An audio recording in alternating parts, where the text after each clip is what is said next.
Hello, everyone. Welcome. Sergio from Cambridge here.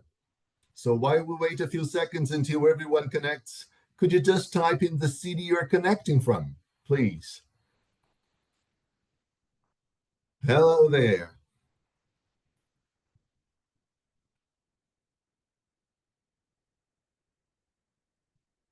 Praia Grande, Alphaville. That's great. Hello, Gustavo, Marcela. Welcome, everyone. Jundiaí, that's awesome. São Paulo, of course, Recife. Wow, Brazilian, Gerson from Russia. That's great. Niterói, Rio de Janeiro, Minas Gerais. That's so nice. Thank you very much for joining us today. That's really great. Thank you. Oh, no. Okay. All right. Well, that's great. I think we can officially start. First of all, today is October the 15th, so it's Teachers' Day in Brazil. So happy Teachers' Day to everyone. Yay. My name is Sergio Varela. I'm from the marketing department here at Cambridge in São Paulo. I'm based in São Paulo in Brazil. And I have the privilege to be your host today. We at Cambridge University Press and Assessment hope you're having a wonderful, wonderful Teachers' Day. We've decided to organize this online event to celebrate Teachers' Day with you and to show you all our appreciation and respect, because we believe that teaching is really such a beautiful, important, special, and fundamental profession, as teachers can really change and improve the lives of their students. So we've been talking so much lately about AI, about apps, online platforms, all kinds of innovative and technological resources for teaching English. But the truth is that these are only tools, right? Language is taught by teachers, and teachers should always be at the heart of the teaching and learning process. So, to celebrate Teachers' Day today, we have a brand new video that was posted in our social media this morning, and I would like you to see it. Nossa, a primeira vez que eu pisei na aula como professor foi... O que eu senti? A primeira vez que eu dei aula, eu senti muito medo. Desafio. Insegurança. Nervosismo. Desespero. Um pouco aterrorizante. Favorante. Frio na barriga. Borboletas na barriga. Ansiedade. Esperança. Indescritível, não consigo nem falar. Que é isso que eu queria pra minha vida. Dar aula. Acho que é saudade da primeira vez. Mas todas são iguais no sentimento. E eu comecei a trabalhar no mesmo local onde eu estudei. E todas as vezes que eu ia abrir a porta, eu via minha mão tremendo. E na hora que eu abria a porta, passava, eu era praticamente outra pessoa. Foi muito importante pra mim, porque foi ali que realmente eu consegui me ver como um profissional. Todo ano, toda turminha nova, eu tô assim. Como é que vai ser amanhã? Por que vale a pena pra mim ser professor hoje? Poder dividir horas do seu tempo com eles. A cada dia, cada aula, você não sei como vai passar a vida real. Então você tem um mundo pra explorar ali. Ver os olhinhos dele brilhando, né, quando aprende alguma coisa. Eu quero que eles aprendam a aprender sozinhos. A gente tem que ser a mudança que a gente quer ver no mundo, então... Saber que eu posso contribuir para uma pessoa desenvolver um idioma que é tão importante. Porque o inglês, ele escancara portas, eu falo, né? E eu sinto que eles estão colhendo muitas coisas do que eu estou plantando. Porque você tem a chance de ser lembrado e fazer parte da história de uma pessoa. Feliz Dia dos Professores. Parabéns pela profissão. A nossa recompensa maior é saber que o que a gente sabe e o que a gente ainda tem para saber com os nossos alunos não vai acabar. Como manter o bom humor em meio de um dia a dia de aulas? Como manter o bom humor?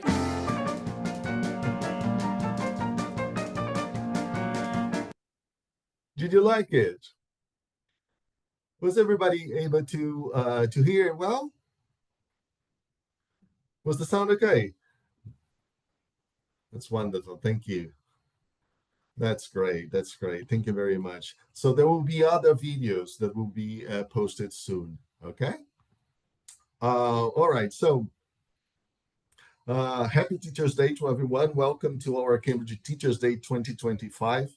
Let me show you our program for today. So the first speaker, the first guest speaker we'll have today will be Matthew Ellman. And his talk is called Grammar Teaching, Flipping Back to the Future.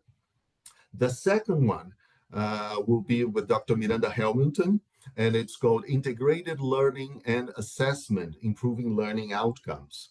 And last, but by no means least, we will have Alberto Costa with the talk Practical Strategies for Teaching and Assessing Reading, Writing, Listening, and Speaking.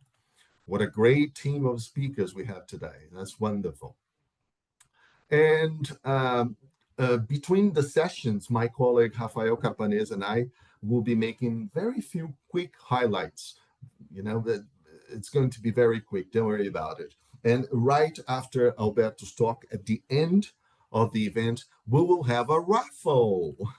We will raffle a few gifts for you.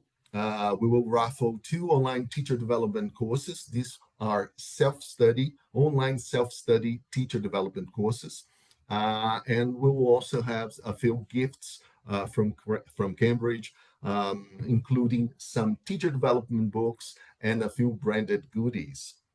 So if you can, please stay with us until the end of our event, and you have the chance to win 2 online teacher development courses and a few goodies from Cambridge.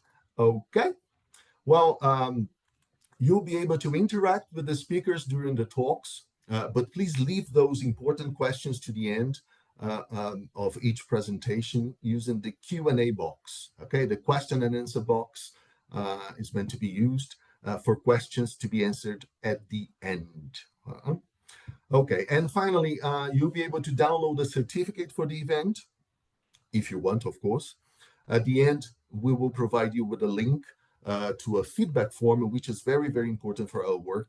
So you just fill out the form and you will be able to download a PDF with your certificate.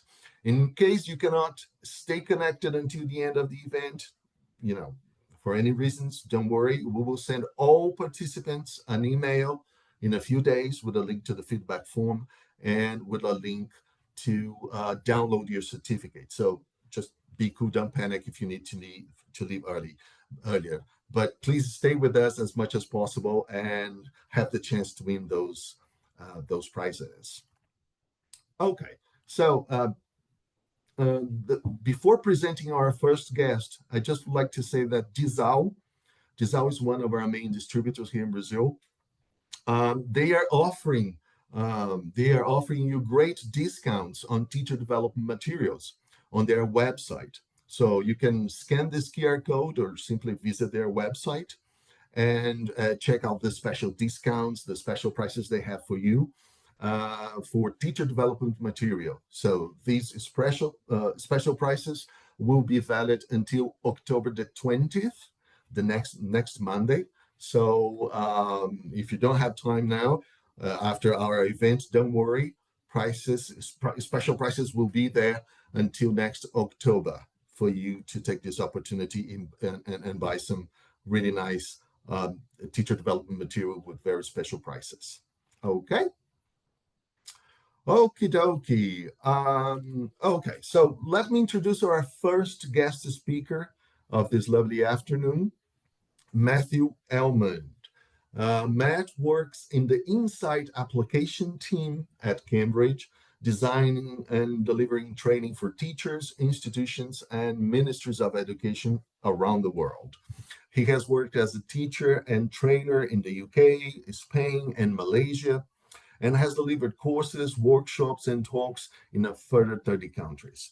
Matthew's research into teacher education won the British Council's MA Dissertation Award at the 2018 Eltons, and he is the co-author of a very nice book called From Teacher to Trainer, published by Cambridge in 2022, and it was a finalist in the 2024 Eltons. So welcome, Matt. Happy Teachers Day to you. It's a real pleasure to have you with us, and I'll hand it over to you. Thank you so much, Sergio. Thank you, everyone. Happy Teachers Day to you all. It's a real honor for me to be here with you on Teachers Day. So thank you to my colleagues at Cambridge for the invitation, and thank you to all of you for being here. Let me share my slides and we'll get started. So I'm going to be talking to you today about grammar teaching. And for some people, grammar teaching is their favorite part of being a teacher. For others, it's maybe their least favorite part. So just in the chat, just to kick off, I'd love to know your feelings about teaching grammar. How much do you enjoy teaching grammar? Give me a 1 if you hate it, a 5 if you love it, and 2, 3, or 4 if you're somewhere in the middle. Let me see those numbers. Lots of 5s. Excellent. Okay, some 3s and 4s. Nobody hates it yet. Oh, I saw a 1. I'm going to try and convert you by the end of the session.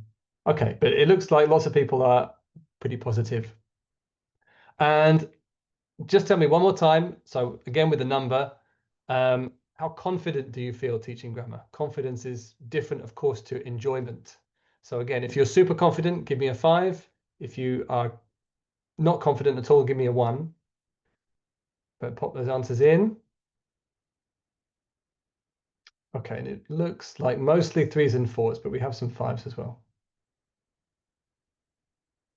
This is good. Excellent. Okay, thank you very much. So I'm going to be using examples from one book in particular during this session, but really if you're using any course book that contains grammar exercises, there will be something in this session for you. Let's jump in.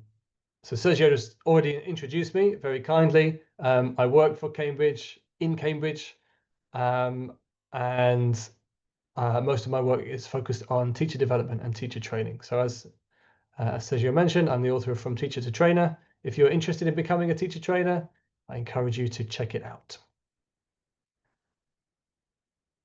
Let's start though with a little quiz. I've got 5 pictures here on the screen and they all relate to one specific year in history. Can you guess the year? This is a year in which Liverpool won the European Cup. If you're a football fan, you'll know what that means.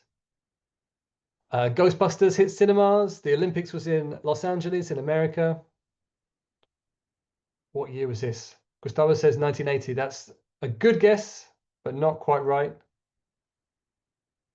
It's not 1994.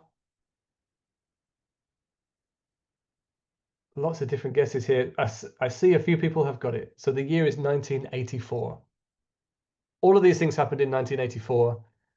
And in 1984 also we had Ray Murphy putting together the first edition of English Grammar in Use, which was then published in 1985. So it's celebrating its 40th birthday this year. It originally looked like this. It now looks like this.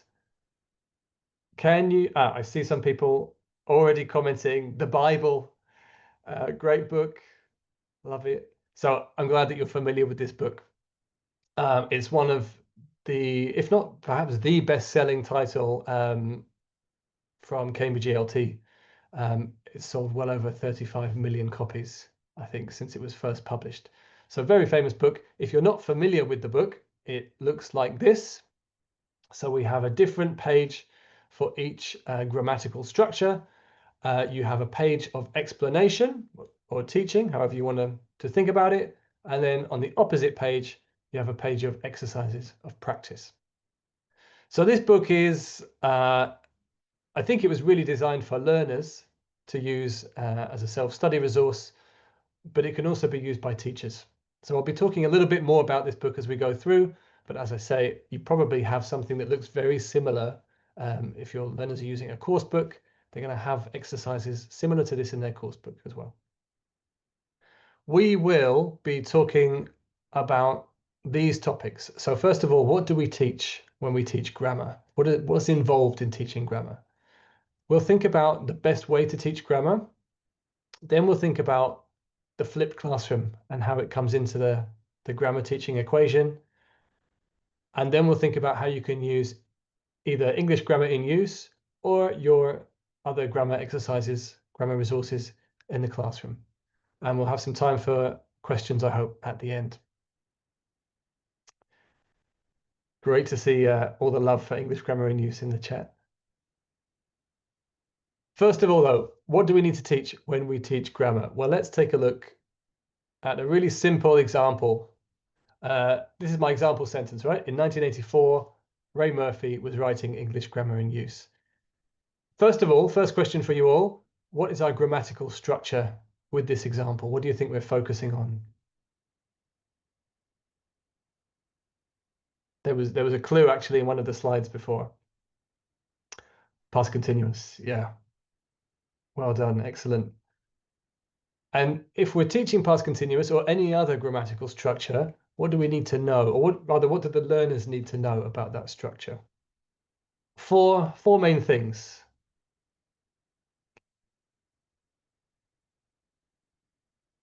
Use, thank you, Hema. Form. So we've got form, we've got use. Those are two things, and there are two more. Raquel, pronunciation, absolutely. And one more.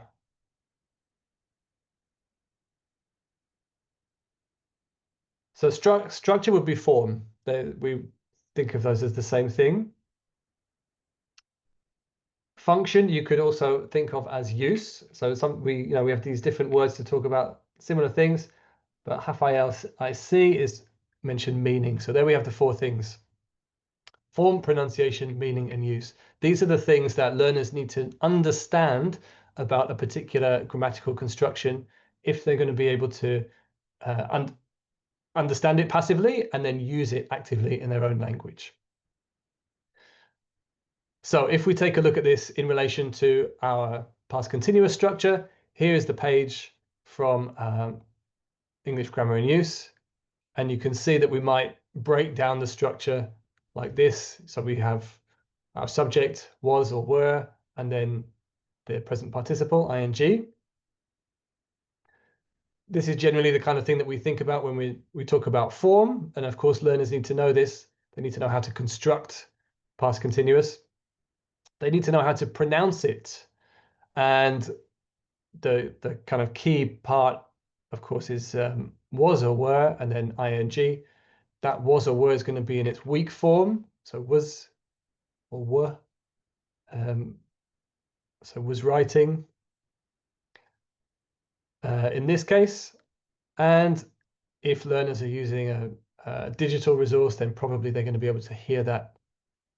So in the online version of English Grammar in Use, you're able to hear it. Hearing it, of course, is not the same as learning the pronunciation. Pronunciation is always all about using your mouth, wrapping your mouth around the words. And in the classroom, you can do that with the guidance of a teacher, with the guidance of you guys. So hearing it is not the same. And I think sometimes we need to be clear with our learners that you learn to pronounce English by doing it, by speaking it, not just by pressing a button and hearing it. But it's an important first step, of course. Meaning, okay, pretty straightforward, right? What does it mean? We're talking about something that was in progress in the past. But meaning overlaps with use. And in the case of past continuous, we often use it to kind of set the scene. So we talk about maybe the background actions before something important happened.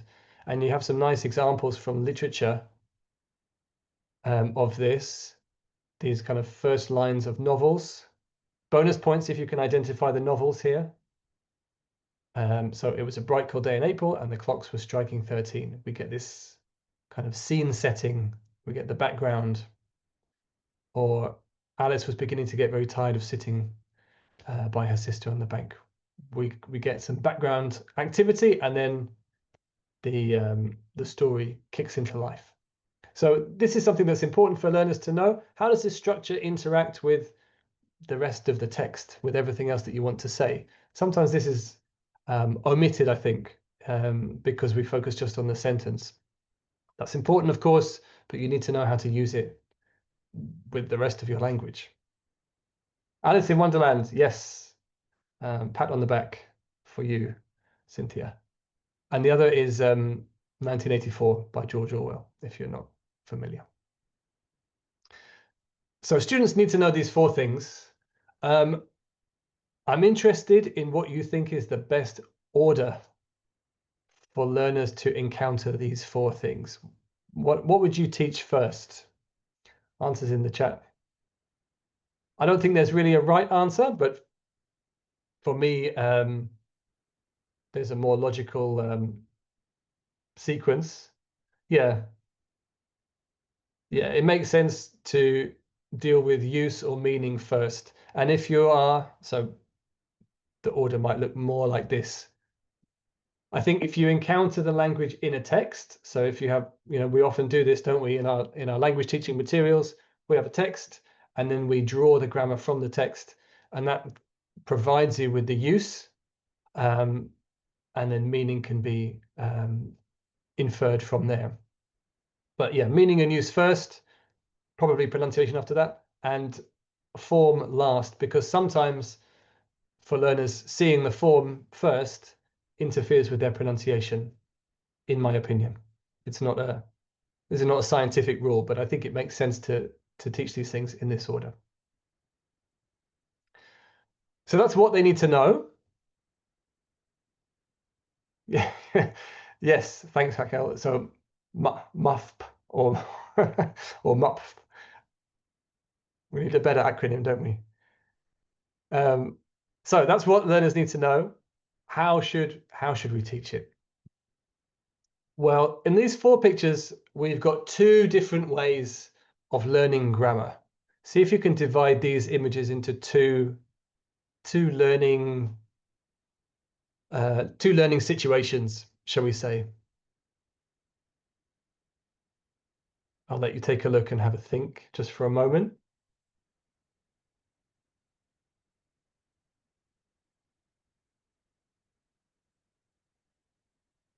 Okay, interesting. So verbal and non-verbal, or formal and informal.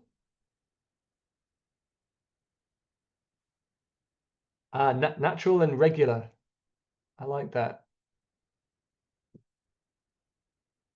Practice and theory. Interesting. So I'll show you the division. We've got A and B, and there's no hierarchy here, so it could be other way around, B and A. But the 2 A pictures are similar and the 2 B pictures are similar. And I think you kind of have the main difference between them. In the A pictures, we're dealing with explicit learning, and in the B pictures, implicit learning. So here's what I mean by this. Explicit learning is the kind of learning that takes place in the classroom, where we pick out our grammar structure and we focus on that structure. So we teach our meaning, our use, our form, our pronunciation. And this is faster than if you have to just kind of work it out for yourself in the wild, so to speak. Faster because you kind of get that information, you get a kind of concentrated dose of learning, of understanding of that grammar structure. It might be useful for passing exams, especially if they're paper-based exams and grammar-focused. It can improve your accuracy as a learner. And if you're familiar with Stephen Krashen's monitor hypothesis, there's this idea that if you know what you should say, if you know what the form should be, then you can kind of correct yourself. That's the idea anyway. When we break down the language into these chunks, it makes it a bit more digestible. It becomes less overwhelming, perhaps. And for many learners, this is what they expect when they come to a language classroom, right? So this is what is happening in our A pictures. We've got the teacher, teaching her grammar structure, and here we've got the teacher supervising this girl as she practices it in writing. Implicit learning is learning by doing and by having conversations, by working it out for yourself. So it's much slower, but it's essential for fluency because you're developing your fluency as you do it. It develops your knowledge of actually using the language. So you're not just learning about the language, you're learning how to use the language and how to do things with it. It allows for the natural order of acquisition. So researchers know that all learners pick up grammar structures in quite a similar order. You know, no one is quite sure why, but that's what happens. So, for example, regular past verbs, the ones that end with ed, tend to be acquired very early on. And the third person s that we use in the present tense tends to be acquired very late. Just one of those things. But this mirrors real life language learning. So we've got explicit learning on the one hand and implicit learning on the other hand. And if I just go back to my pictures, you see that implicit learning is what happens when we're babies. We learn implicitly from our parents. And if you go and visit a foreign country and you have to try and communicate with the local people there, you will learn implicitly, for better or for worse. Which one do we need? Well, probably both, actually. So the best type of teaching is the kind of teaching that gives the learners implicit grammar instruction and explicit grammar instruction. So this is Sean Lurban explaining that, and Scott Thornbury saying a similar thing. So a twin track approach that targets both explicit knowledge and opportunities for real language use, that's your implicit learning, is recommended. How can we do this? Well, one option is to do your explicit learning of grammatical forms at home or outside the classroom at least, and then use the class time when everybody's together and there's a teacher there to encourage and correct people for implicit learning where we focus on conversation. And this is kind of the idea that Ray Murphy had when he wrote English Grammar in Use. So the idea was that learners could do this kind of stuff outside the classroom. They have everything they need here to practice the grammar at home, to focus on meaning, form, and use. Maybe not so much pronunciation unless they have that ebook version. But then they can do this and go to the classroom and focus on conversation. And we know that language learning comes from conversation, from using the language and doing things with it. So that's the basic idea of English Grammar in Use. And this is what was conceptualized by Ray Murphy back in the 80s, which is why we're going back to the future.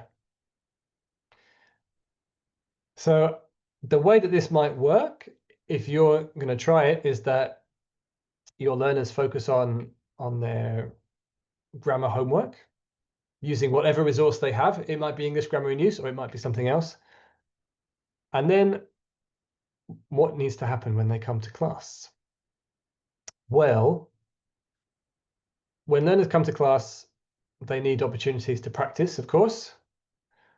They also need a bit of flexibility, because if you've ever tried this, you know that some students do the homework and some students don't do the homework. So you need a response that allows for both, and which encourages people to do the homework next time. The third thing that we need is that there should be a clear connection to the homework. So what you don't want is for learners to be really good students and go home and do their homework. They do their grammar study, they come to the classroom, and then they don't use what they've studied, because that will encourage them not to do it. They'll think, you know, why did I bother? Why did I make the effort? And the solution, I would suggest, is to work with tasks. So if you are familiar with task-based learning, then tasks are a really good solution here. Scott Thornbury is explaining here that filling in the verbs in a gap fill exercise is not the task. That's our explicit learning, and it can be useful, but we want to do something a bit meatier when learners are all together in the classroom. So a task is an activity that gives the learners choices, and particularly choices about their language. We're not going to tell them that they have to use past continuous, or that they have to use must or have to, or whatever the grammar structure is. They have choices about the language that they use. They can use all of the English that they know. The task is focused on meaning. The task probably combines a few different language skills. It should make the students think. So not just thinking about language, but just thinking in general, because that makes it more engaging. And it should have a clear outcome. So the learners should know when the task is complete. Let me give you some examples. On the right-hand side here, let me try and zoom in a little bit. We've got some examples of tasks. So all of these are particular tasks. And you can see, first of all, that they meet the criteria that I just mentioned. So for any one of these, I'm not telling the learners that they have to use a particular piece of grammar. They can just use whatever they know, whatever English they have. You can see that it is focused on meaning. So we're not focusing on form. We're not focusing on pronunciation or use. We're thinking about something real in the real world. They're going to make the students think. They're going to combine skills, and they have a clear outcome. So when we've got our party plan, the task is done. Or when we have our journey from Berlin to Cambridge planned, the task is done. The thing about tasks is that you give the learners choices about the language that they use, the grammar that they use, but a task will probably steer the learners towards a particular grammatical structure.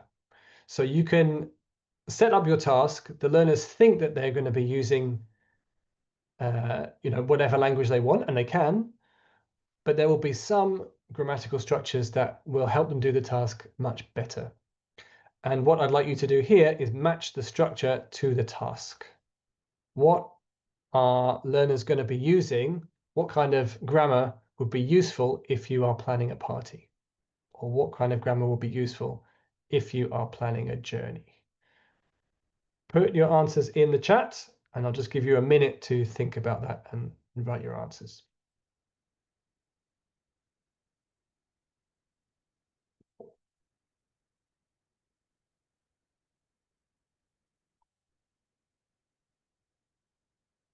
Thanks, Lucas. You're the fastest typist on this one.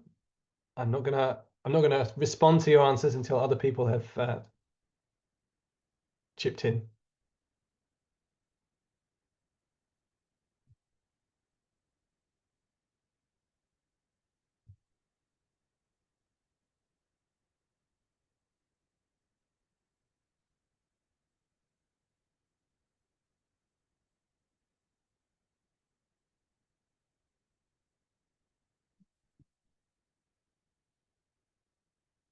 Okay, I think we're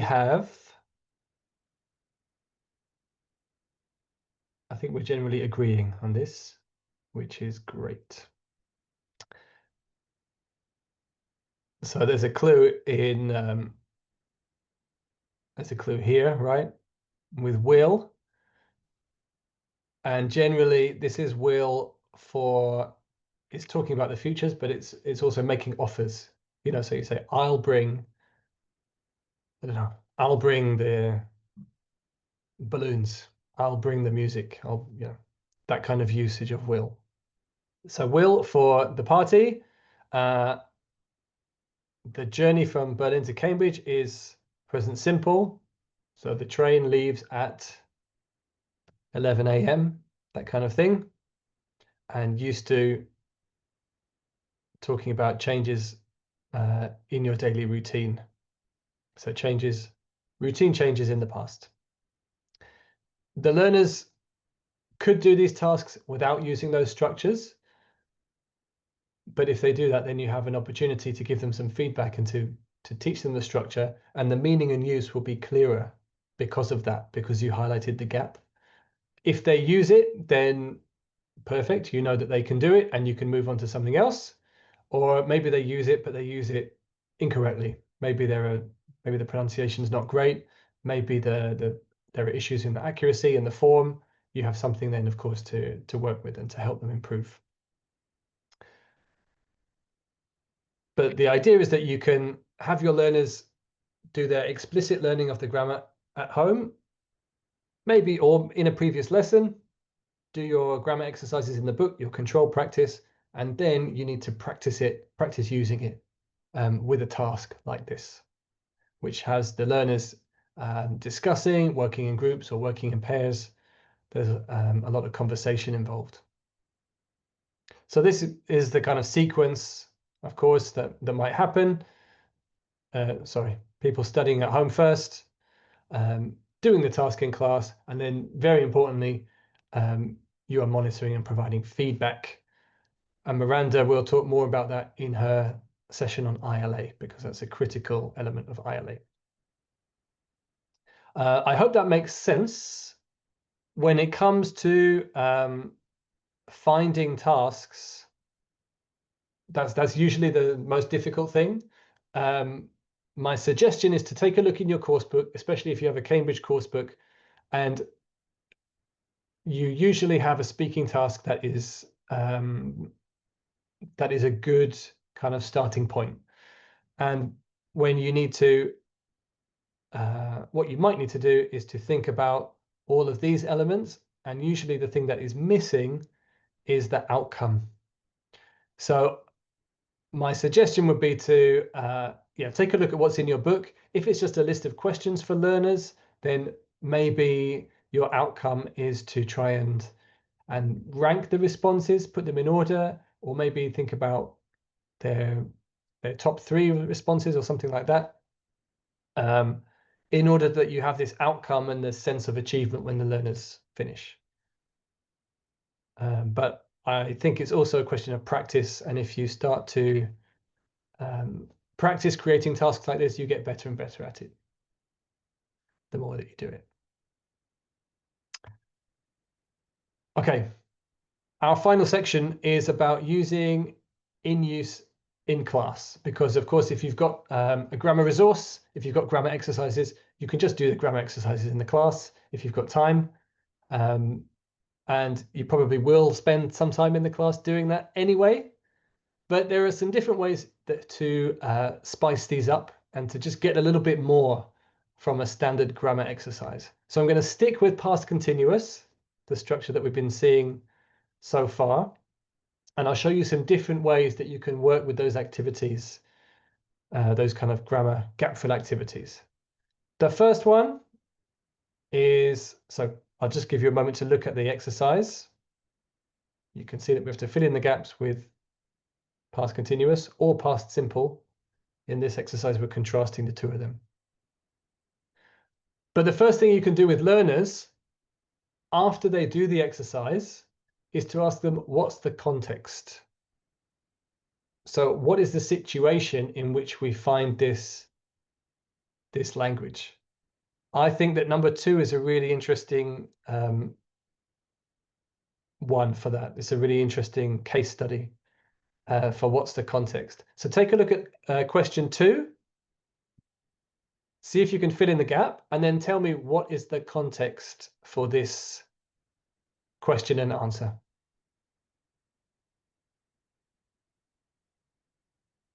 Thanks, Eric. Yep, so we have the answer. What were you doing? Now, who is asking that and who is answering? What's our context? When we talk about context, we're talking about the people who are talking or writing and the relationship between them and this kind of situation around them. Raquel says friends. For me, I probably wouldn't use that kind of phrase if I was asking my friend what they'd been doing. Yeah, Emerson. to me, it sounds like a police interview, right?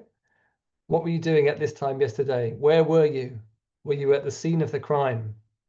Or yeah, I see. Yeah, it could be like a mother or son. You know, if you're like an angry parent or a detective, something like that. Yeah, but it's kind of like an interrogation, right? But you get the idea, okay? So you can ask the learners, what is the context?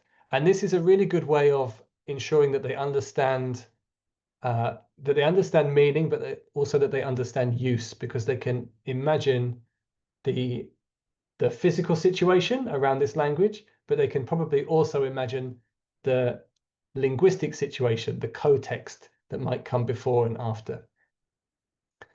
Of course, you can ask them to create that. You can ask them to build out the rest of the conversation. That's an option as well. But just asking what's the context is a useful thing to do.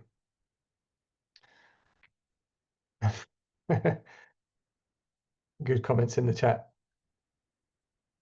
A second thing is really simply to personalize these sentences for people that we know. And you can use people in the classroom, right? So number 7 is a good example for this.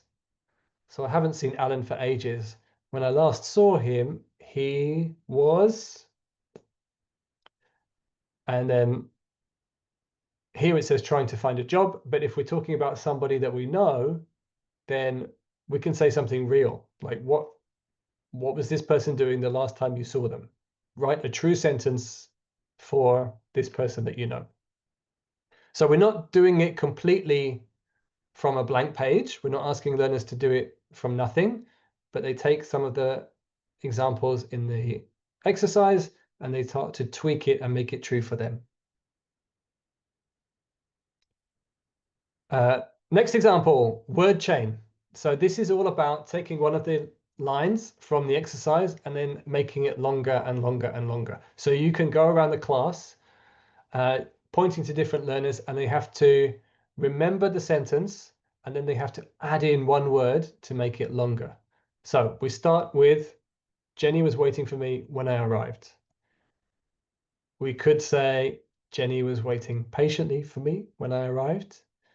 The next person has to remember this and then add something more. So they might say, Jenny was waiting patiently for me when I arrived there. Jenny was waiting patiently for me when I arrived there yesterday. And we keep adding words in. And eventually it gets too long, right? And we have to move to the next one. But I think there are some useful, this is useful for several different reasons. Put your ideas in the chat. What are the benefits of this little game? Why is it useful for learners to do this? Yeah, they might expand their vocabulary. It's probably not the main benefit.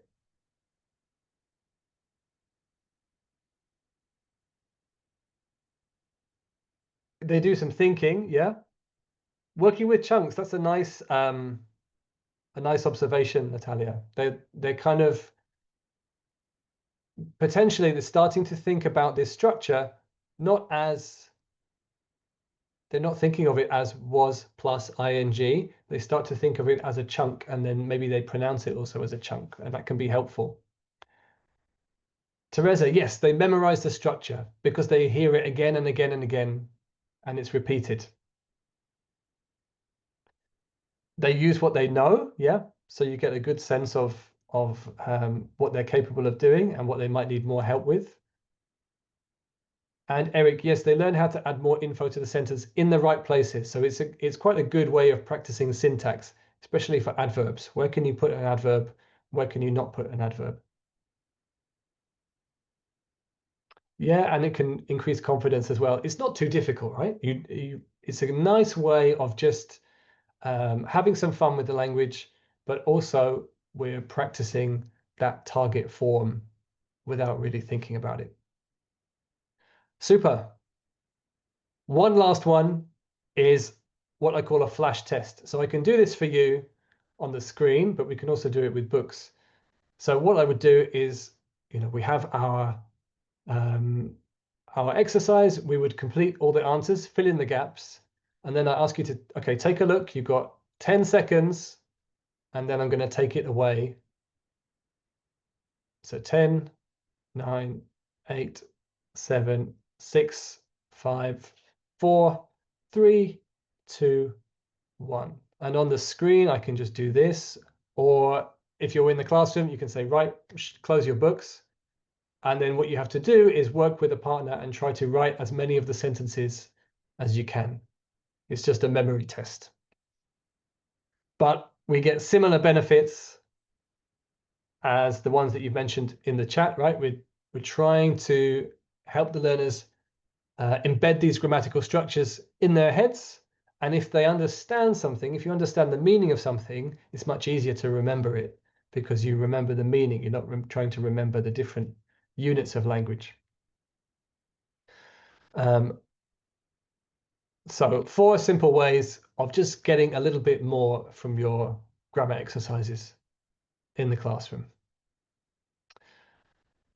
We are coming to the end of this session, but to summarize, we know that when we teach grammar, we need to include those 4 things, right? Meaning, use, form, and pronunciation. We want a balance of explicit teaching, the kind of stuff that you see in English Grammar in Use, teacher-led perhaps, where we break down one grammatical structure, and implicit teaching where we're using it. So you can think of this as kind of controlled practice, free practice perhaps. One way of doing that is to flip the classroom and have the learners do their explicit grammar learning at home, and then they come to the classroom and practice it. But that you can also exploit your exercises in the classroom and just get a little bit more from them. I hope that that was useful. If you would like to learn more, then there's a couple of resources here. We've got this brochure, Teaching Grammar to Adults, and this is available to download free from the Cambridge website. If you put the title into Google, you'll find it. Should come up pretty easily. Scott Thornbury's Language Teaching Methods is a great book, really interesting. And of course, he focuses a little bit on grammar teaching there. So I recommend it highly. And if you'd like to learn more about English Grammar in Use, then you can do so here at the link. But thank you so much for joining me on your Teacher's Day. I really appreciate it. I hope that was helpful. And I'm going to hand back to you, Sergio. We've got a little bit of time, I think, for questions, if anyone has yes, we do. Well, first of all, thanks a lot, Matthew. Very interesting. It's always great when we have the opportunity to reflect about how to teach some specific things in our career, and grammar is definitely one really important thing we need to think about. Thank you. Sure. Well, we have a few questions here in the Q&A box. First one from Raquel Andrade.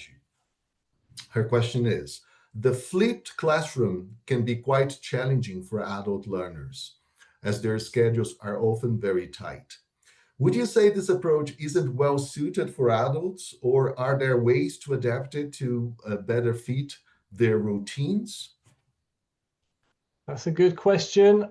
I think for me, one possible solution, I'm not going to say it's going to solve all your problems, but one possible solution is a bit of learner training. And what you can do when you set the homework, when you say, okay, I'd like you to do this exercise before the next class, is ask the learners right there in the classroom to say when they're going to do it and where they're going to do it. There's some super research on this. The idea is called an implementation intention. And there's some fascinating research that when people have to define the time and the place that they're going to do something, the rate, their success rate goes from something like 30% to 90%. So give it a try. Ask your learners, okay, we've got the homework, and before they leave the classroom, get them to write down when and where they will do it.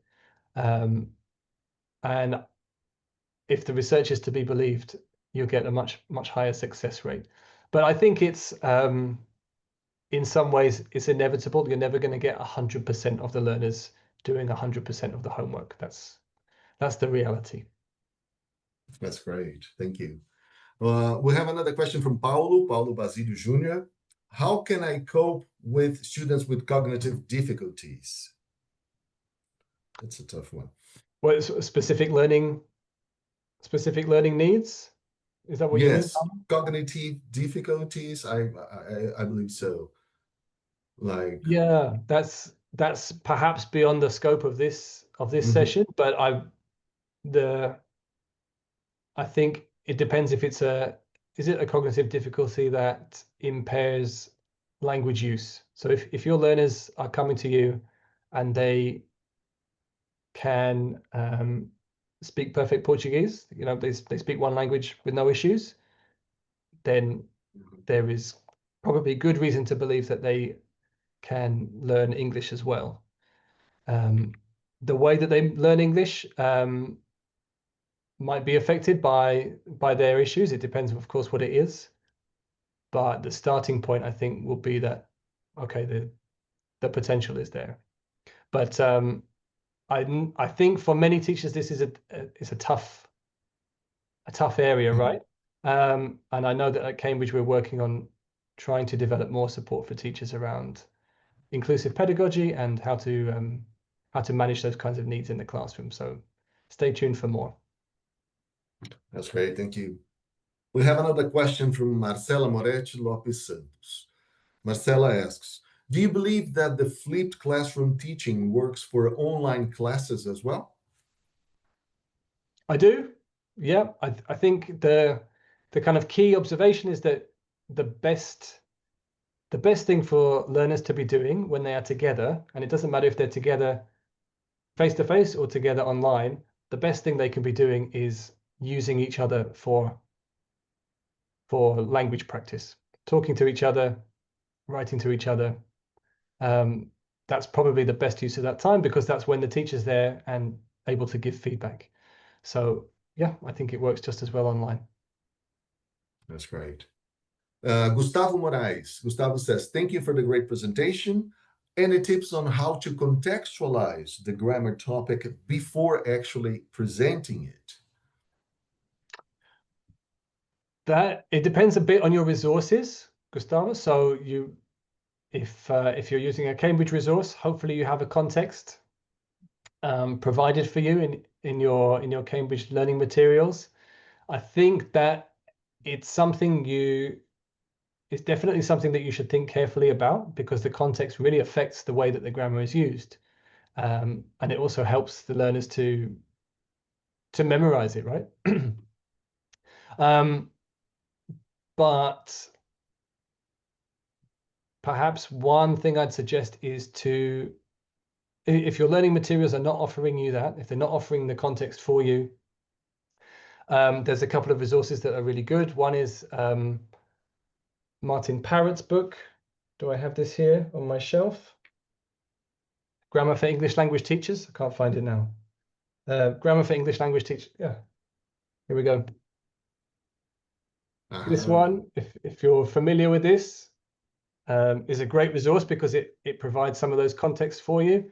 And there is another one as well by Jim Scrivener. It's not a Cambridge book, unfortunately, but I think it's called something like English Grammar or Teaching English Grammar.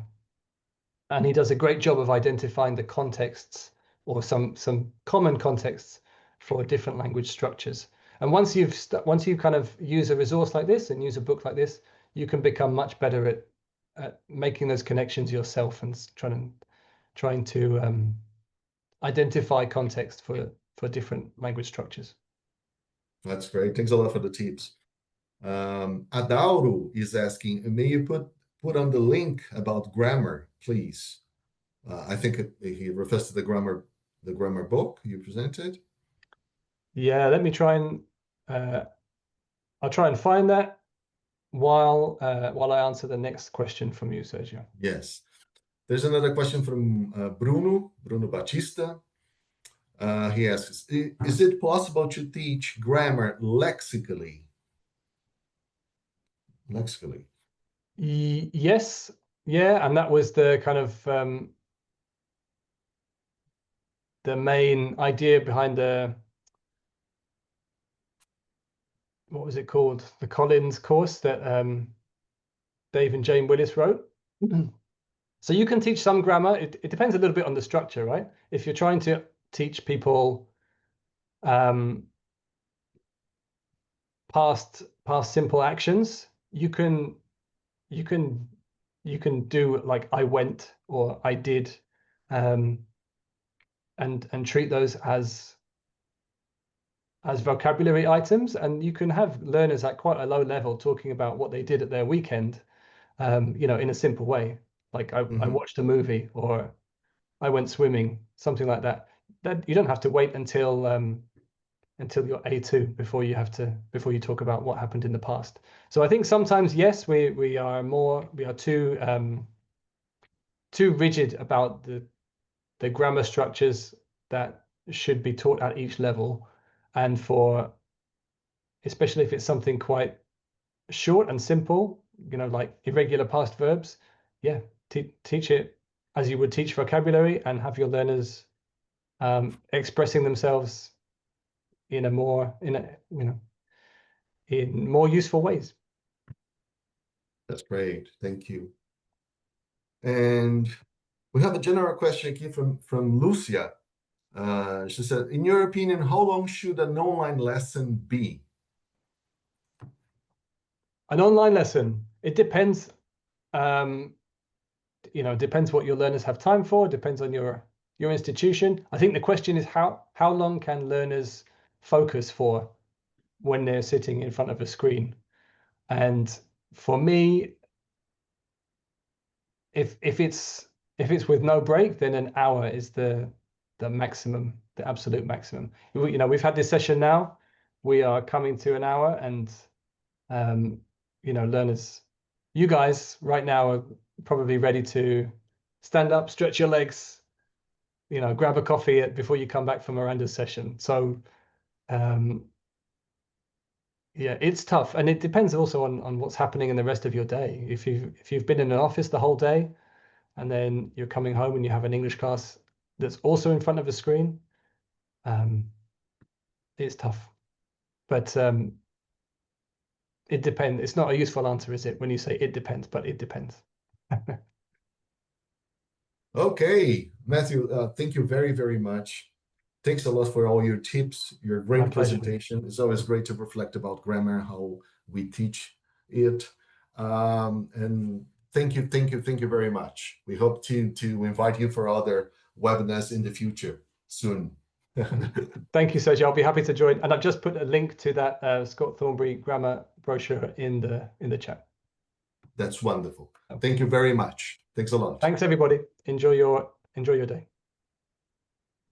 Okay, wonderful. So for those of you who joined us a bit late, I was talking about this very special discounts on teacher development material on the Dizal's website. So Dizal is one of our biggest distributors here in Brazil, and they are offering very high quality material, Cambridge material, teacher development material for you with very special prices. So you can use this QR code, or you can visit their website directly, and you don't need to worry about rushing into it, because these special prices will be available until next Monday, October the 20th. So this is a very special campaign from Dizal. So take the opportunity and check it out.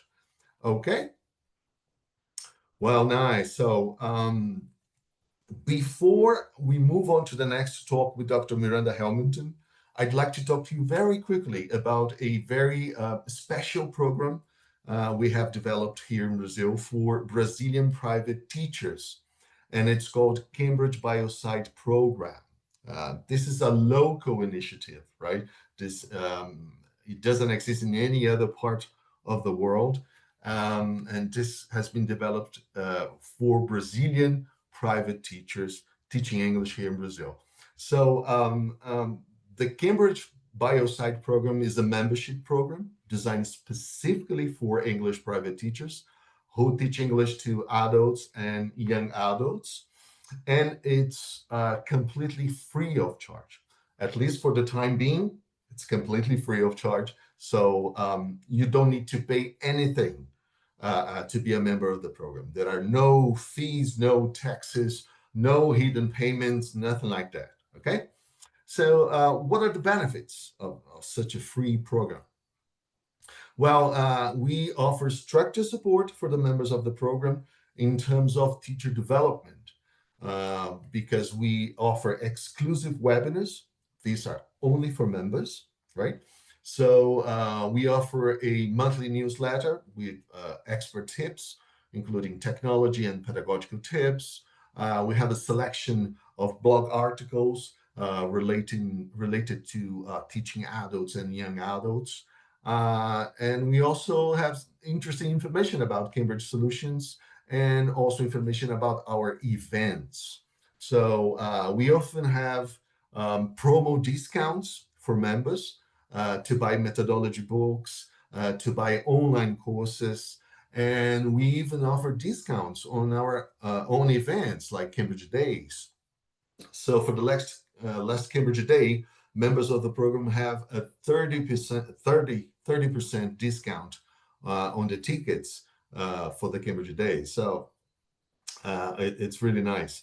And we can even offer you the opportunity to get some extra money at the end of the month with a free virtual bookshop. Okay, this virtual bookshop is not mandatory at all. Members choose if they want to open a virtual bookshop with Disal Digital. And let me tell you more about it. You can open this completely free virtual bookshop at Disal Digital. As I said, Disal is one of our distributors. And you can sell Cambridge material directly to your students. So this gives teachers a more professional look. It prevents the students from buying the wrong material, because this sometimes happens. And teachers can get a commission over the sales, which is pretty nice, huh? We've recently raised the commission percentages. Now it's up to 25% over print material and up to 18% over digital material. I say up to because teachers determine the price of the material. So you will decide how much your students will pay for the material you're using with them, right? So you can give a 25% and get no commission at all for you. This may be helpful in some situations. Or you can give 20% discount and get 5 to yourself. Or you can give 15%, 10%, 5%.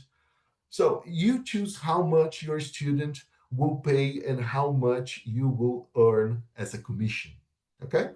So more information about that on the Cambridge Biosite website, which is an exclusive website for members of the program. There are videos there explaining everything. So if you're interested, please use the QR code on the right and become a member. Okay, and this is, as I said, we have a special or a dedicated website for members of the Cambridge Biosite program. And this is the website where members can access all the exclusive webinars, the newsletters, all the expert tips and everything we prepare for them every month. So this website is exclusive for members of the Cambridge Biosite program, so it has a specific password, okay? And if you're a private teacher and want to join the program, the only thing you need to do is really to scan the QR code, fill out a form, and then you'll be able to take advantage of all the benefits we have prepared for members. Okay, again, this is a completely free membership program, and Cambridge Biosite is celebrating its 2nd anniversary now in October, at the end of October, and we are really delighted to offer our members an exclusive webinar. This is for members only, with a very special guest speaker. His name is Colin Ward, and he will deliver a special talk about online teaching. and it's called When Less Can Be More, Taking a Strategic Approach to Online Teaching. It's good. We believe that it's going to be invaluable for teachers who teach online. So very interesting. And we will be launching a very special campaign at that day on October the 31st. And this campaign is called Sua Jornada para o IATEFL 2026, your journey to IATEFL 2026. So we will take one member of the program to the IATEFL 2026 convention, which will take place in the city of Brighton in the UK in April 2026. And yeah, Cambridge Biosite program will take one of its members to the UK, to the IATEFL 2026 International Convention for free. So this is going to be very, very interesting. And only members of the Cambridge Biosite program will get information about it and information on how to participate, because there are some criteria to be met, right? So if you got interested, don't waste more time, learn more about it. And once you become a member of the Cambridge Biosite program, you have all the information you need to be part of this campaign. Okay. All right. So we can move on with our event, and we can now call our second guest speaker of this lovely afternoon, Dr. Miranda Helmington. Well, Dr. Miranda Helmington, with her talk, Integrated Learning and Assessment, Improving Learning Outcomes. Dr. Miranda Helmington has over 25 years experience as a teacher and teacher trainer and is based in Cambridge. She has written and published widely about her work in academic and professional publications, as well as presenting at conference in the UK, online, and also across the world. Miranda holds a PhD from the University of Cambridge in e-learning, second language acquisition, and learner autonomy. Most recently, Miranda has been working on supporting teachers to introduce the notion of integrated learning and assessment into their classrooms. Dr. Miranda Helmington, it's a pleasure to have you here with us. Thank you very much, and happy Teachers' Day to you. Oh, that's lovely. Thank you so much, Sergio. Now I'm going to share my slides, and hang on, there we go. One moment, please. This is where you get to see everything behind the scenes, everybody. Okay, thank you so much, everybody. Can everybody hear me okay? Type into the chat box if you can't. So, thank you. Integrated learning and assessment. What's the goal? The idea is, as teachers, that we're here to improve learning outcomes. Let's start. Here we are. We've had a lovely introduction already, so I'll move on. Number one, today is your day. It's Brazilian Teachers' Day, a fabulous day. So congratulations and thank you, teachers. Wonderful for all the work that you do to support our learners. You're there to support learners, to get the most from every moment of learning. Now, interestingly, I found this quote online and I loved it, because why are you so important? Because behind every child who believes in themselves is a teacher who believed in them first. And that's you, everybody. So 3 cheers for your day. Right, let's move on. Okay, let's begin by taking an overview of our session today. I want us to begin by reflecting on the role of teachers, what we're here for. And I think it goes back a little bit to the message I've just spoken of. And then I want to bring together these 3 ideas of teaching, learning, and of assessment, and how they sit together with you, with your learners in the classroom. And then for us to think about how we can work with assessment and use it to support teaching and learning as a pedagogical tool. In other words, what we'll do is explore how we can integrate learning with assessment. In other words, ILA. And what are the benefits of ILA? But importantly, as we've been working on ILA here at Cambridge, a new narrative around these three notions of teaching, learning, and assessment has emerged. We've moved on from the old-fashioned days of teaching and learning when we were at school. Well, I remember when I was at school, a long time ago.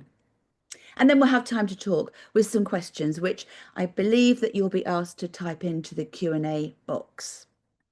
Okay, now let's begin. Now, three core concepts underpin our mission as teachers, but notice we have 4 pictures and all will become clear.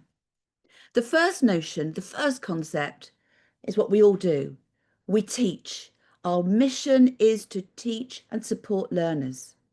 The second concept is learning. And here we have the third and the fourth pictures. I wonder if you can type into the chat box what you think our third concept would be. Type your ideas into the chat box now before I click go and show you what the first one is. So assess. Oh, marvellous. That's a really lovely idea. But there are 2 pictures. The first one is assessment. Yes, it's a form of assessment we can all see. What type of assessment can you see in this picture? I saw somebody talking about writing. Yes, we might describe this as a test. Yes, exactly. Well done, Iago. That's really good. It looks like a test, what we might think of as a test. Another way of calling this is summative assessment, a term you may all well be familiar with. The second picture is also assessment. Is it the same type of assessment or is it a different form of assessment? How might we describe this second picture that describes assessment? Type your ideas into the box. And if you don't know, tell me that you don't know. Ah, marvellous. Well done. I can tell it's Teachers' Day and you're all on fire. Yes, we might describe this as classroom assessment, or we might describe it as formative assessment, more like support to the student. Exactly right. So we have 3 interdependent but different concepts. They all work together, but they are very different from one another. So let's begin by exploring what we understand about teaching. Now, I believe that our mission as teachers is to support and promote the life chances of our learners, to open doors, create opportunities. Importantly, to build learner confidence and self-belief. Remember that quote that I said at the beginning, behind every student is a teacher that believed in them first. We're there to inspire, we're there to motivate, and we're there as language learners to equip our students with the language skills they need to go out into the real world. It's a really practical and useful course to teach language. However, as teachers, to complete our mission, Vygotsky said that the teacher must adopt the role of facilitator. Interesting word. Not content provider. Which is to say that we're not simply there to fill our learners' heads with facts and figures and information and ask them to regurgitate those dates and facts in the final exam. We're there to facilitate. We're there to support our learners to think and to reflect for themselves. We're there to encourage our learners to take ownership of their learning. In other words, to be more autonomous about the direction that they're learning in. And importantly, we're there to help our learners to work towards and achieve their goals. And all their goals may be different, and we need to support each one of those learners to take that pathway. So now let's think about language learning. And this picture of this little boy really makes me smile. This one is a very happy learner, I think. Okay, let's think about language learning. I love this quote from James Purpura. He says that language learning is the accumulation of knowledge. Let's replace that word for language. The accumulation of language and the ability to use this language for some purpose. So language learning is incredibly practical. But what about the challenge for our learners? What are those challenges? Let's take a look. The first challenge is that our learners need to somehow make meaning from all these unfamiliar sounds that feel strange in their mouths as they try to get the pronunciation and make themselves understood. Unfamiliar words that they don't understand or they're beginning to understand, and unfamiliar grammar. But the big challenge, the really big challenge, is the courage for our learners to apply what they've learned and the meaning of the language that they've been acquiring to new situations. And that takes really good courage. And that's where the support network of the classroom and the work that you do with them as teachers is so key. But you know, I love being a language teacher because with language learning, there is a magic and a mystery. What do I mean by that? Well, it's mysterious because it's cognitively complex. It makes your brain hurt as you're trying to pull together all these different pieces of grammar and words and vocabulary that you're not familiar with. And then the magic as teachers is when we observe that transition between not knowing, not understanding, to knowing. That really is important. Can I just check that everybody can still hear me? Oh, yes, you can. I can see that. I wonder whether as teachers you can remember in class when you notice that your learners have got it and when the light comes on. Oh, I love that moment, and we all know that feeling. I hope you do. And then there is a magic and a mystery about the moment in which you have the ability to use new language in new situations, in your partnership, in the classroom, with your group, with your whole class, and then when you step outside your comfort zone into the real world, into a new country to communicate. Someone has said, that's why I'm passionate about teaching beginners. Do you know what, Raquel? Me too. I love teaching beginners for exactly that reason. The aha effect, beautiful. Now, here as language educators, this is our magic.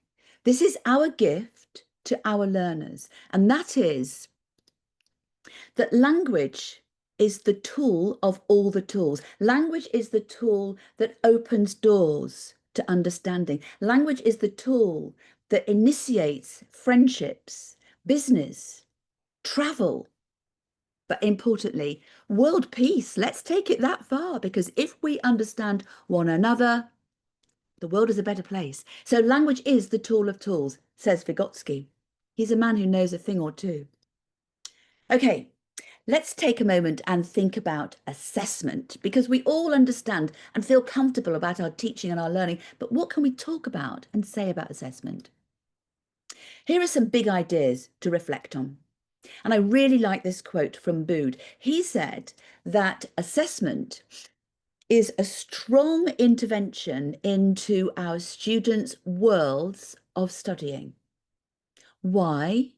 Because assessment points students towards what is important and what they should be doing. What is important so that they know what they're working towards and they understand what they should be doing And we'll look at this a little bit more carefully now. So what do we mean? Assessment can be a really powerful pedagogical tool. Why? Because assessment, whatever form that assessment takes, is an intervention that allows us to collect information, evidence of what our learners know and what our learners can do. So we can capture a small insight into their progress. It's the analysis of that evidence that helps teachers identify our learners' needs, plan next steps, and to help learners. Now, analysis of that evidence can take place in the classroom. How many times in class do we modify an activity or adapt it or differentiate it? And we're evaluating all the time as teachers. It's not just assessment as an exam. In other words, analysis of evidence helps learners to understand their progress. But there is a little paradox about teaching, learning and assessment, because teaching and learning sit very happily together in the classroom, because teachers teach and learners learn, as you can see in this picture. And then assessment arrives. Assessment tests. We all know that groan from our students when they're aware that perhaps they're being observed and evaluated, or perhaps they're having a test.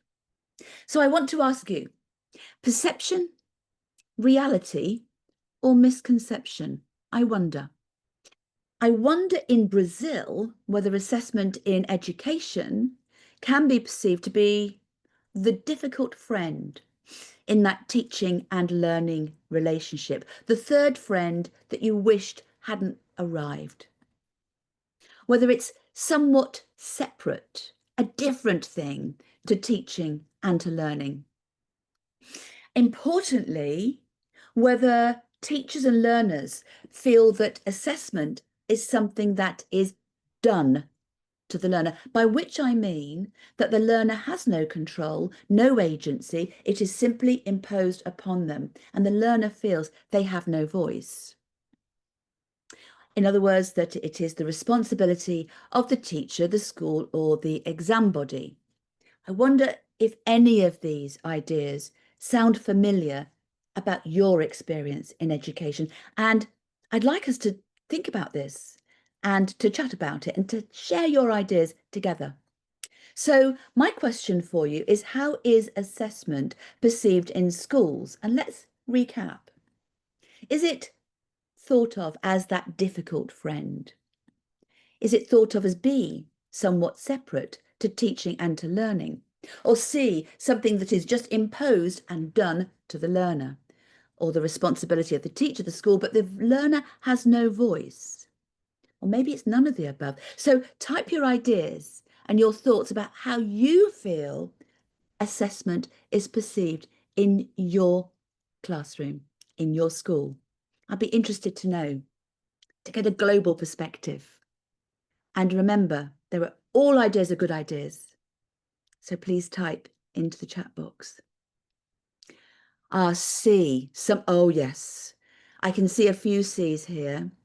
Assessment's perceived as as only a number or a result. That's a shame, isn't it? A and C, the difficult friend. Interesting. Some of them, all of them. A, that difficult friend. I can see there's all sorts of issues going on here. And you know, your comments, C and D, something that's imposed on the learner. Yes, and I think parents feel like this. D for the teachers, the responsibility of everybody else. And for you, letter A, really interesting. Now here's a lovely one, Lucia. I'm really glad you've said this. Assessment's helpful to see where students need more help. And with this in mind, I think it's time for us to take the next step. It's time for a rethink. I want us to now turn our attentions to the notion of integrated learning and assessment. In other words, ILA, which I'll call it. So You've heard a lot of people talking about ILA, I'm sure, but here's a simple definition. What is it? Well, it is the combined use of teaching, learning, and assessment methods. Why? So we can plan, so we can measure, so we can importantly improve learning outcomes. Now notice it's the combined use of different methods. But notice how learning takes center stage. It's always about the learning. Interesting question there about AI and tests needing to be replaced. That's a big topic, but not one for tonight, I'm afraid. Interesting though. So let's go back and think about the organizing principles of ILA. What's it all about? So there are 4 pillars associated with ILA. And interestingly, ILA integrates teaching and learning with assessment, but with both formative and with summative assessment. Let's take a walk through those 4 pillars. Oops, sorry about that. The number 1 is learning objectives. So really key element in ILA. It's the starting point, the foundation stone. What do we mean by this? Learning objectives signpost the success criteria to our learners from the outset, at the start of the lesson, so they know what success looks like. So what they'll be able to do better at the end of the class that they couldn't do so well at the beginning. In other words, it is a signpost so that they know the journey that they're on. It's setting the map, learning objectives. But importantly, as teachers, we're looking for evidence. But importantly, we're also looking to encourage learners to reflect on their progress and to look for evidence themselves. Remember that it's not just about something that's done to the learner. We want to collect evidence to capture what learners know, what they can do. And we then need to assess that evidence. And once we have assessed that evidence, it leads us towards feedback. Now, we all know how valuable feedback is in the classroom, but this is important. It's actionable feedback. Why? Because it's linked directly to the learning objectives. So we're feeding back on learners' performance relative to those success criteria, mapping our learners back to the roadmap. But importantly, with feedback, it's really helpful to invite learners to reflect. So after a speaking activity, how do you think you did? What was it like for you? Do you think you achieved your objectives? How do you think you achieved objectives? And then to feed back to the classroom before thinking about next steps. Next steps, if we followed the pathway of the 4 pillars with the learning objectives, the evidence, actionable feedback, it means we can tailor our follow-up very precisely to our learners' needs. And we can plan for their needs based on what we've observed in the classroom or what we've captured in the work that they've written for us. And that means we can provide tailored follow-up. So, where can you find out more? We have a complete ILA package which continues to grow. I'll tell you more about that. So we have an ILA summary, a single page document, really simple, but it's at a glance view of the key elements of ILA, what it is, how it works, how you can use it. Really super quick. We have a teacher guide. We have a teacher guide, which is like the writing guides or the listening guides that you may be familiar with, and indeed the brand new speaking guides. And I know Alberto is going to be talking to you about those. And we have a Cambridge white paper, which looks in detail at the strategies and the background and the thinking behind ILA. Now, importantly, hot off the press, we also have a new online ILA course. And I don't have the link, but I think your team in Brazil have that link, which they can share with you to the online course. So all of these resources are available on the Cambridge website. So let's take a really close-up and personal look at the benefits of those 4 pillars of ILA. What are the benefits? So the benefits of ILA, let's begin with our learning objectives. That's a very nice observation, Bruno. I really agree with you. It is. They need to visualize their progress. They need to be able to understand where they're going. So the benefits of learning objectives. Number 1, really key, it signposts the learning journey. There is clarity for our learners. They understand what they're working towards, what success looks like. Importantly, our learning objectives is really going to help us to evaluate our learners' progress because we can map their progress against those goals.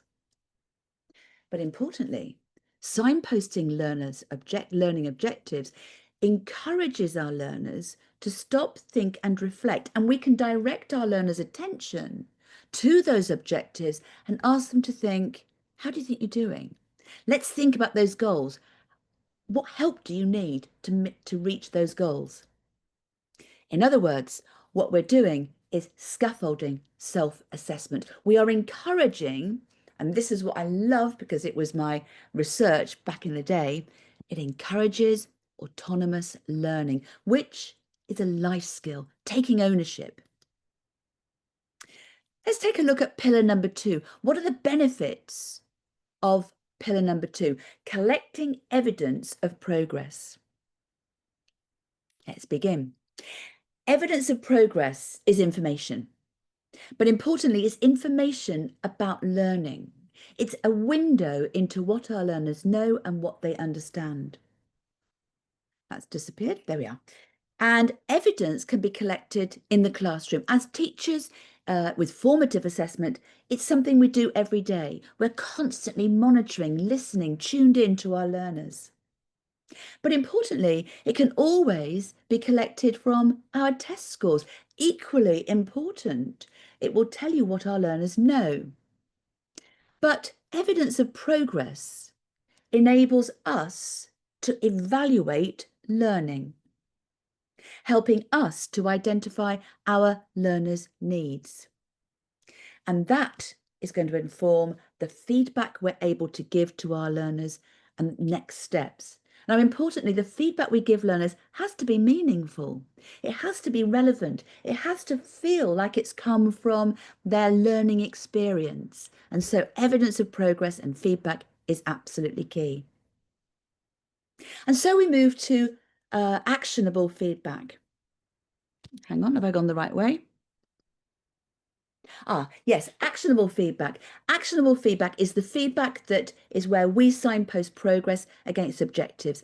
And importantly, it generates a discussion about progress and learning in the classroom. I love it when you invite learners to reflect on their progress, on the activity that they've done, and ask them to see how they performed relative to those learning goals, so that learners understand what they know, what they can do, and we're promoting self-awareness. In other words, I see someone's used the word empowered for a different reason. It empowers our learners to take ownership.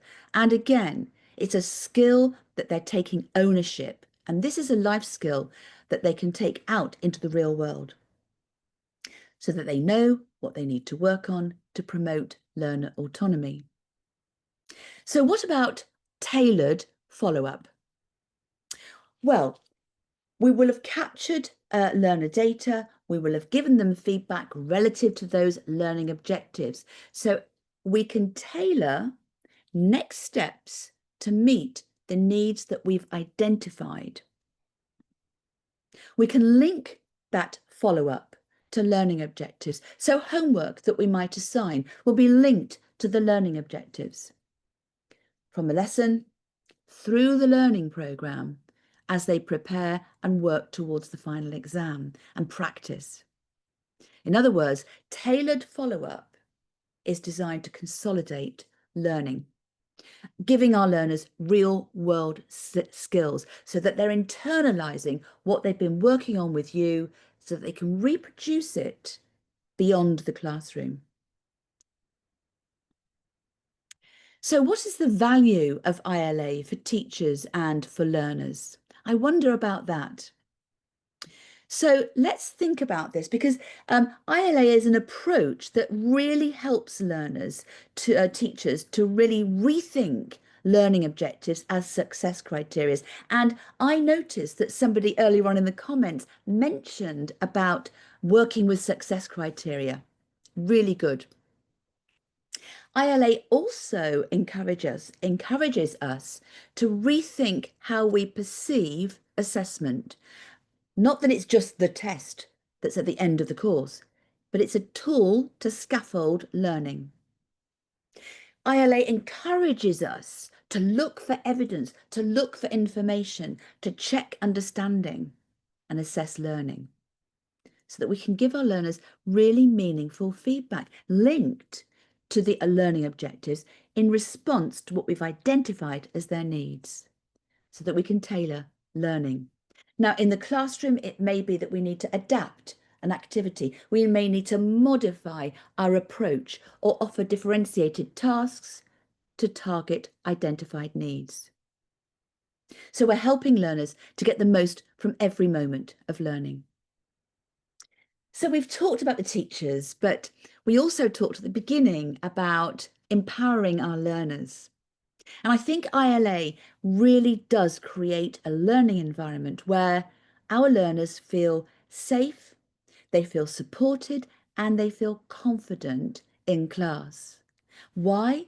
Because they're clear about their learning pathway, about their learning objectives. We're creating an environment for them to reflect on what they know, what they can do, so that they understand their strengths, and importantly, so they understand where they need to work. And also, they feel confident and able to put their hand up and ask for more help. That was something I never felt I could do when I was at school, but that was last century. So we're helping students to get the most from every moment of learning. So yes, I like that, Anna Louisa. You said that assessment really is a tool for learning. And I think this is where we need to reframe our thinking. But also, I think ILA challenges our perceptions about assessment. Now, there's a popular narrative that we've talked about a bit, that assessment represents an endpoint. It does in some ways. If you think about it, we might think of it as the endpoint on a Friday on the school timetable. It's the Friday test, the end of the week before the weekend. It's the end point of the academic year, that mad season when everyone's taking exams, writing reports before they go on holiday. The Cambridge exams, an end point. They've completed the learning programme. They've taken their exams. It's the end of something. But I challenge you to rethink, because is assessment the end point? Let's take a look, because endpoints can be a new starting point. So let's think about classroom progress tests, typically something we might take on a Friday. Now, analysis of those test results are evidence that will help us to plan, evidence that helps us identify learners' needs. Again, we're using it as a pedagogical tool.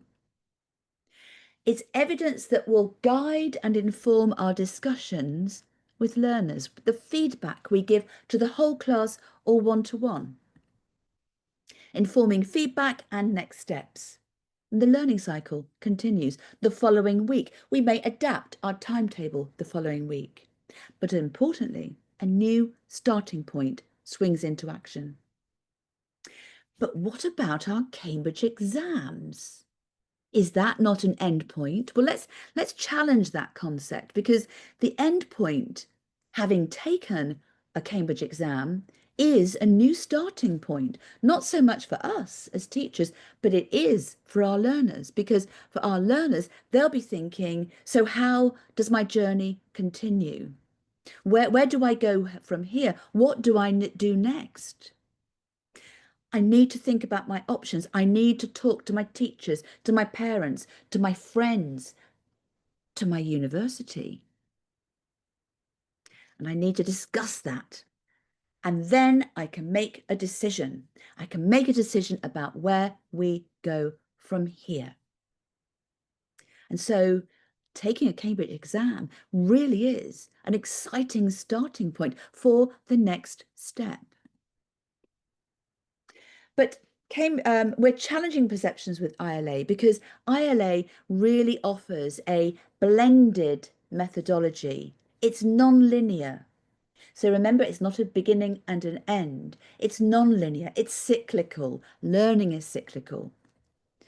It's a multimodal strategy because ILA really does combine different teaching, learning and assessment methods, whether we're in the classroom or whether we're taking a test or we're assessing homework.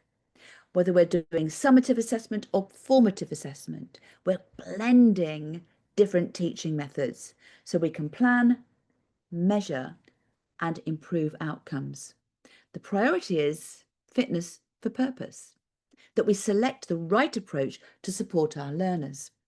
So we have a new narrative around teaching and learning and assessment. And we're here to support you with that. I can see so many interesting comments coming in that I'd love to jump in, but I can't. Okay, so let's explore the new narrative. I believe that it helps us to really rethink how we think about teaching, learning and assessment. So, integrated learning and assessment, new narrative. Let's return to those 4 pillars, that organising principle. Remember the learning objectives, the evidence, actionable feedback, tailored follow-up, next steps. You can see I'm revisiting these key elements, the cornerstones of ILA. We have a really robust framework to work within as teachers. We're here to support you with that.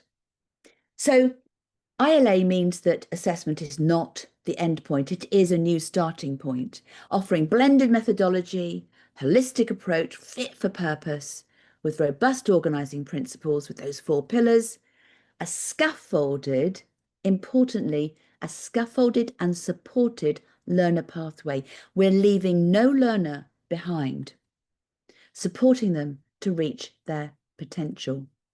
And we're here to support you.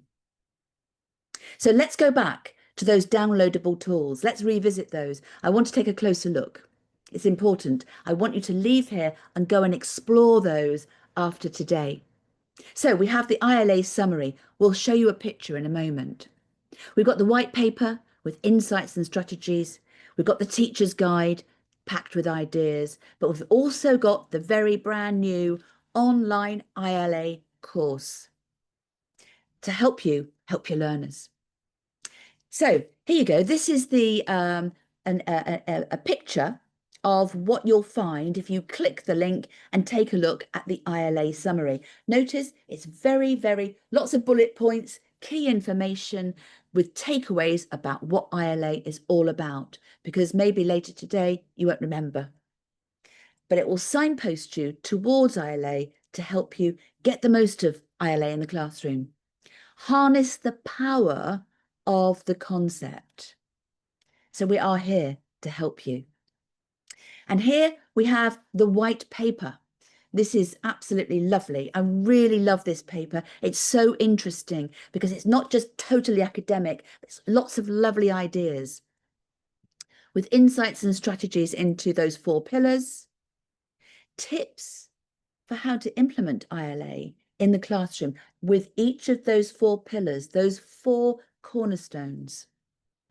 But interestingly, what they've got is a readiness to a checklist to help you to check whether you feel ready to embrace introducing these 4 cornerstones, these 4 pillars into your classroom. So we're here to support you. And then we have the new teacher guide to ILA.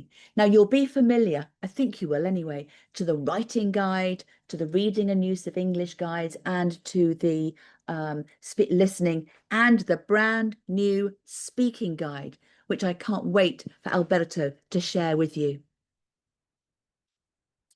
So the new teacher guide is for all teachers. It's not just aimed at new teachers. Also, it's great for experienced teachers. It's aimed at all learners, all ages and all levels. And it's packed with ideas linked to the 4 pillars that you can try in class. And I would urge you to try one idea, see how you go on. If it works, try another and introduce new ideas as you go and adapt them to make it work for your class. Interestingly, it's designed to help you to adopt and integrate ILA into your classrooms, in your everyday teaching practice, so that you're fluent in ILA. But it's time for us now to talk about ILA, and I've got a few ideas to propose to you to see if you can share with me what your thoughts are. So I wonder about your readiness to introduce ILA in your schools, with your staff and your teachers. So I wonder, how many of you have tried ILA already, the concepts? If you have, type something into the chat box about your experience with it. What worked, what you liked, maybe what you weren't so fond of.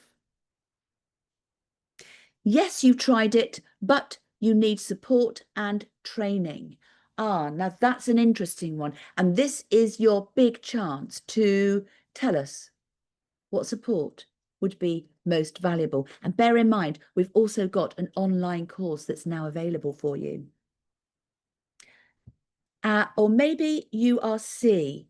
Maybe I'm ready, but I'm worried that it could be more work for me. Oh, goodness. Isn't that always the case for us as teachers? It's really, really tough for us as teachers because we've got so many responsibilities. So that's often a problem. So I wonder if you could describe, based on what I've talked about, how ILA might mean more work. Or perhaps for you, no, ILA wouldn't work for my learners in my school. And that's interesting because I'm curious to understand your thinking about why it might not be quite right for your learners. And I wonder what you might share with us. And all of this information is really super helpful that we can take back to Cambridge to talk about it. I can see a lot of people saying that you need more support. Lots and lots of B's coming in here. Bruna says, every unit I use worksheets and audios to assess my students. It works really well. Okay, so you've got the assessments there, but it's what you do with the information, Bruna, that's really interesting. You do the assessment at the end, you use the worksheet, and then it's the analysis and the feedback. I wonder if you are able to do that. Lovely. So Felipe, brilliant. You've already signed up for the 4-hour course. Absolutely brilliant. And I didn't even give you the link. That's brilliant. Gosh, what a good salesman I am. B, what sort of support? Now, interestingly, I wonder whether any of you could share with me the kind of support that you think would be most valuable. I've talked about the 3 different tools that we've got, but I wonder if you could give me an idea of what your concerns are about what support would be helpful. And for those of you who are still deciding, type in, are you A, a B, a C, or a D? Interesting to see that nobody thus far has typed in D. So I think in many ways, yeah. I'm delighted to see that Felipe has already signed up for the 4-hour course. You'd like to know about the course as commented on above. Maria Victoria, that is really a good question because it's new. So I don't have the links for it, but I do know that your team in Brazil, they have it, they'll share it. And I'm going to ask whether somebody can share that link in the in the Q&A or with us. You'd need more information. Ella and Christina, do you mean you need more information about the course, or do you need more information about ILA? I'm wondering. It sounds like, I think it sounds like it's likely to be the course. Okay. D, but it would, now that's interesting. Let me quickly read that. It wouldn't work for my school, even though I think it would benefit my students. That's disappointing for you. Looking at everything here, you want to study more into my private class. Now that is interesting. So Patricia, if you can practice ILA with your students in your private classes, I think the strategies that you might look at with the resources we've talked about, you might find super helpful in your school. So you can explore how to give learners feedback, for example. So think about how you might sneak a little bit of ILA in. Someone has put A. So you've used assess. Oh, I'm liking this, Raquel. This is ILA on the button. Using assessment results to create targeted revision games and activities to bridge the gap. Bridging the gap between what they don't know and what they do know, and learners helping one another. Absolutely brilliant. You are our gold standard. That's the gold standard. Someone from the Cambridge Leslie, and I'm curious. So someone from Cambridge. That's lovely. So they sent that link to you as well. So any other comments from anybody else about how you feel about your readiness to introduce ILA? That's lovely. So that's super. Thank you, Cambridge, for sharing that course. I think that course is going to be super helpful for you because you'll really be able to put it into practice. Okay, so let me move to my next slide with our closing remarks. We've done lots of lovely chatting there, and we could have gone on all night. Okay, all afternoon. So integrated learning and assessment. Let's do a tiny review. ILA is a framework that is designed to support learners to take the next step. Why? Because for learners, in order to plan the next phase of learning, to take their next steps, our learners must have a clear idea of what I already know and how well I know it. And this really captures what ILA is. It's all about the learner, integrating learning with assessment to promote learning. Oh, hang on, I think I've missed a little thing. That's it. No, I haven't. So integrated learning and assessment, helping the learner to take ownership of their learning journey, to become more autonomous, encourage them to think and reflect for themselves, encouraging our learners to work towards and achieve their goals. Remember that assessment should not be something that is imposed on our learners. This is about a conversation between teachers and learners about learner progress, so they can use the skills they've learned in class with you out in the real world. Why? Because language is the tool of tools that will open doors to opportunity. So, good Vygotsky. I love that quote. So thank you. Any questions is my next step. And I'm not quite sure how we progress from here, but I think it means that we go to the Q&A. Am I right there? Yes. First of all, thanks a lot, Miranda, for your incredible presentation. I hope it was interesting. That's the most important thing. Now I'm trying to search. I seem to have lost Q&A. So, here we are. I've got Q&A now. Yes. I can see one question.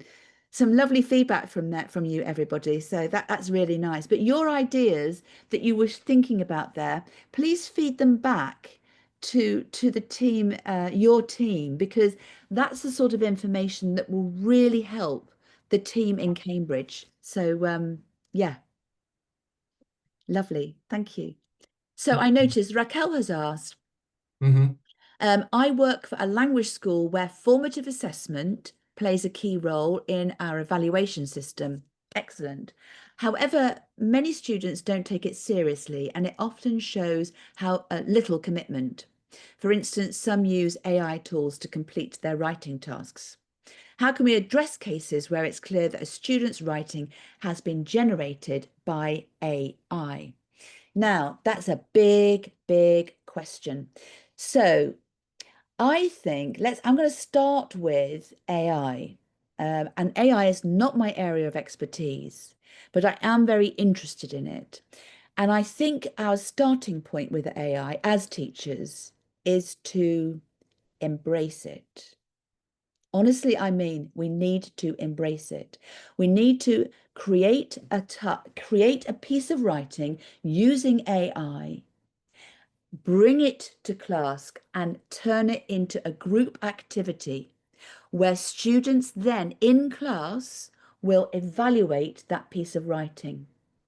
We'll build into that piece of writing. We'll add bits of information about that writing. And you can feed in prompts for those learners to say, okay, this is a writing assignment, but we want some more information about X. And then they have to work in groups and present about it. Or you can ask them to adapt it, change the mode, change the feeling about it. So I think let's not be frightened of AI. And I love the fact that people are saying that they love AI. I do too. I think the more we hate AI and resist it, the more challenging it will become. Of course, our students are going to use AI. Why wouldn't they? So let's think about how we can explore that technology, build it into our classroom. Natalia says, my students produce a final presentation using the learning points from the semester when they finish a level. Then I give them feedback on that AI. Oh, I've lost that question. Hang on. It's come back. Oh, hang on. I'm not quite sure. This is open. Oh, I've lost your question. You go to the answer To the very tab. bottom. Go to the bottom. Okay, I've scrolled down now. Is this ILA? So in many ways, yes, it is, because it's not just for a single lesson or a single term or whatever. You are setting the learning objectives. What are the students doing, Natalia? They are creating a presentation linked to the key points they've been working on during the semester. They finish the level and then you give them feedback. I wonder in the feedback report whether you take the next step, and that is to make recommendations about what they do next. So you've got pillar 1, pillar 2, pillar 3, but the next steps is where do they go from here? And that really is solid, solid ILA. Now, Patricia, I noticed someone's, Natalia, yes, you make those recommendations. Well done. I've just seen that fly through. Yes, I agree with you, Patricia, about not only working with AI, but educating our students to learn how to use it properly. Really interesting that, because I think with our students, with AI, we're all in it together, aren't we? We're learning with our students about AI. And if I were you as teachers, I would draw on that, observe what our learners are doing and how they're using it, and then think about how we can explore creating educational content for them. So yes, someone says, I'm teaching students to use AI to help them with their writing skills and extra speaking practice. Exactly, Ella and Christina, that really is a very good way of working with AI. So I'm guessing you are setting I'm going to go into ILA with you, Ellen, here. I'm guessing you're setting them a goal, an objective, improve your writing skills with your accuracy, for example. And then that's their goal when they're using AI with accuracy, and they love it. Yeah. To talk about assessment. When talk about assessment, may you use specific tools? I'm wondering about that. I need a little bit more information about that, actually. So I'm not quite sure I'm able to answer that question very, very well. Talking about assessments using specific, well, if you talk about digital assessment, then yes, and you'll be very aware of the digital tools that we've got to work with assessment. Yes, I really like that. AI is here. Yeah, Raquel, it is. AI is here to stay. How funny that all we've talked about today is AI, but I love the fact that we can integrate it and take it back to ILA. Now, I'm not sure about time, but I'm wondering how we're doing for time, Sergio. Yeah, we still have a few minutes for any last questions. Yes, I'm very happy to take them. I wonder what your thoughts are about ILA in general. Any further comments about There's ILA? one question from Paulo. I Paulo. consider myself such a serious teacher. However, I have moments which I teach with kindness and jokes in order to become the class more interesting. How can I teach with more kindness? Oh, I love that, Paolo. I think I'd quite like to be in your class. The fact is that you consider yourself a serious teacher, but you're concerned that you want to be kind. You can be serious and kind. I'm not sure that our learners necessarily need jokes. We're not there as entertainers, Paolo. We're there to set very clear objectives, to take our students on a learning journey.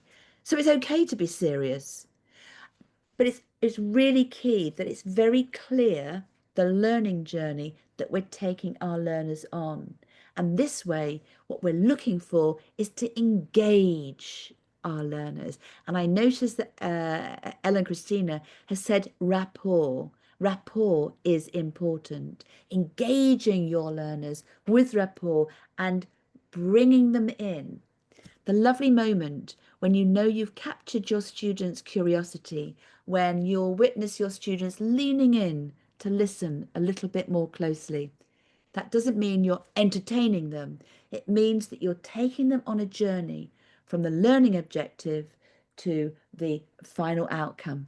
So I think, yeah, be kind to yourself, Paolo. I hope that helps. Yeah, we have another question from Raquel. What classroom activities can be used to assess students' integrated skills through ILA? Now, what I would recommend you do is open up that teacher's guide, go straight and open up the white paper, and you will find a whole series of activities linked to assessing integrated skills, assessing learners' skills using ILA. The key point is that whatever activity you set will be linked to the learning activity, the learning objectives. So any classroom activities that you're used to using, that you generally use in class, your integrated skills activities, think about what the learning objective is with those skills. What are you doing that activity for? What's the goal? What's the outcome that you're hoping for? How does that activity that you already do with your learners link to your learning objective? Look for evidence of progress, how your learners are performing in that activity. Give them feedback, suggest next steps. So in fact, use the activities you already use in class, but think of them through the lens of ILA and how you can give feedback to your learners. I noticed somebody else, Felipe, will I find more assessment materials on the ILA 4-hour course? Is it a solo Oh, you sometimes feel alone. Felipe, I can't answer that question for you, I'm afraid, but I do know someone who can. So if someone in our team can pick that question up and answer it for you, that would be helpful. Lucia asks, is repeating a task an important part of ILA? Now, if a learner has successfully completed the task, repeating that task would not necessarily be of value. But what you might do is look for the gaps and what the learner needs to work on. So observe, monitor, collect the information, look for the gaps, give them feedback, and then, if necessary, repeat that task. But link it always to what the reason they were doing that activity. Okay, so Raphael, Brazilians' reality. Oh, the real world. Mainly in public schools, how to create an effective learning environment if indiscipline is hard to prevent. So discipline is a problem. Do you know, discipline is a huge problem in the UK as well, even making the most of ourselves and worrying about the students and their needs. Do you know, Raphael, I think we have to start from first principles. We have to focus on our goals, the journey we're taking our learners on, and to always try the best we can to deliver the best way we can, with key pedagogical principles in our heart, however difficult and challenging that might be. And you know what? It's okay at the end of the day if you put your feet up and think, oh, that was difficult. So we all have those days, but we can only try our best. That's what we'd say to our students. So, yeah. So today is your day, teachers. It really is your day. So think about the positives. Any other questions? Oh, there's still some that are open. Hang on. Have I missed some? No, I don't think so. I think we've managed to answer all the questions. I hope that was helpful. Yeah, a lot. Thank you very much. We were able to share that PDF with the ILA resources you kindly put together for us, Miranda. Thank you very much. And I strongly encourage everybody to do the online course. That would be great. Yes, we'll look for it. I'm really sorry we don't have the information right away because it's really, really brand new. It is. That's it. As we say, hot off the press. Yes, that's right. But we'll bring more information. Yeah, I'm going to stop sharing my slides now. Gosh, that's what I look like. I haven't seen my picture since I started presenting. Okay. Thank you very, very much. Yes, and happy Teachers' Day, everybody. Cheerio. Thanks a lot. Cheerio. Bye-bye. See you next time, Miranda. Thank you very much. Yeah, that's lovely. Okay, guys. Going back to our program here, before we introduce our next guest speaker, Alberto Costa, my dear colleague Rafael Carpanês will talk to you very briefly about our tests and Cambridge English qualifications. Rafael, are you there? Great. Hello, Sérgio. Thank you. Thank you for joining us today, Rafael. The floor is yours. Thank you. Thank you so much. Okay, just a second.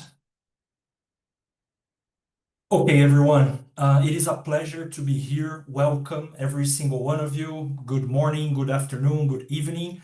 My name is Rafael Carpanês. I am the Assessment Business Development Manager.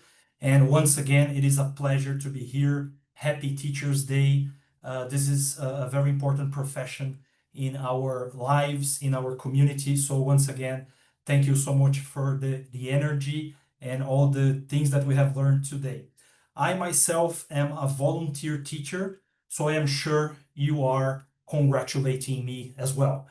So picking up on Miranda's great talk, I am going to introduce very briefly or show you new features about the Cambridge English qualifications and some new tests that we have developed recently.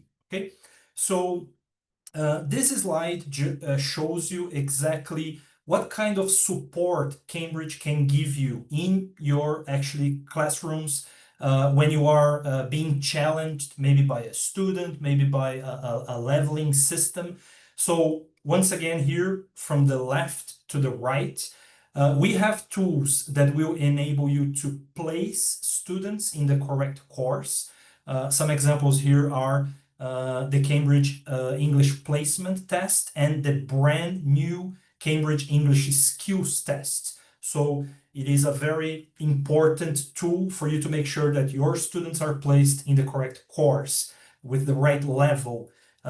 If you know if they're speaking, they're writing, their listening skills and reading skills are up to the task. Okay.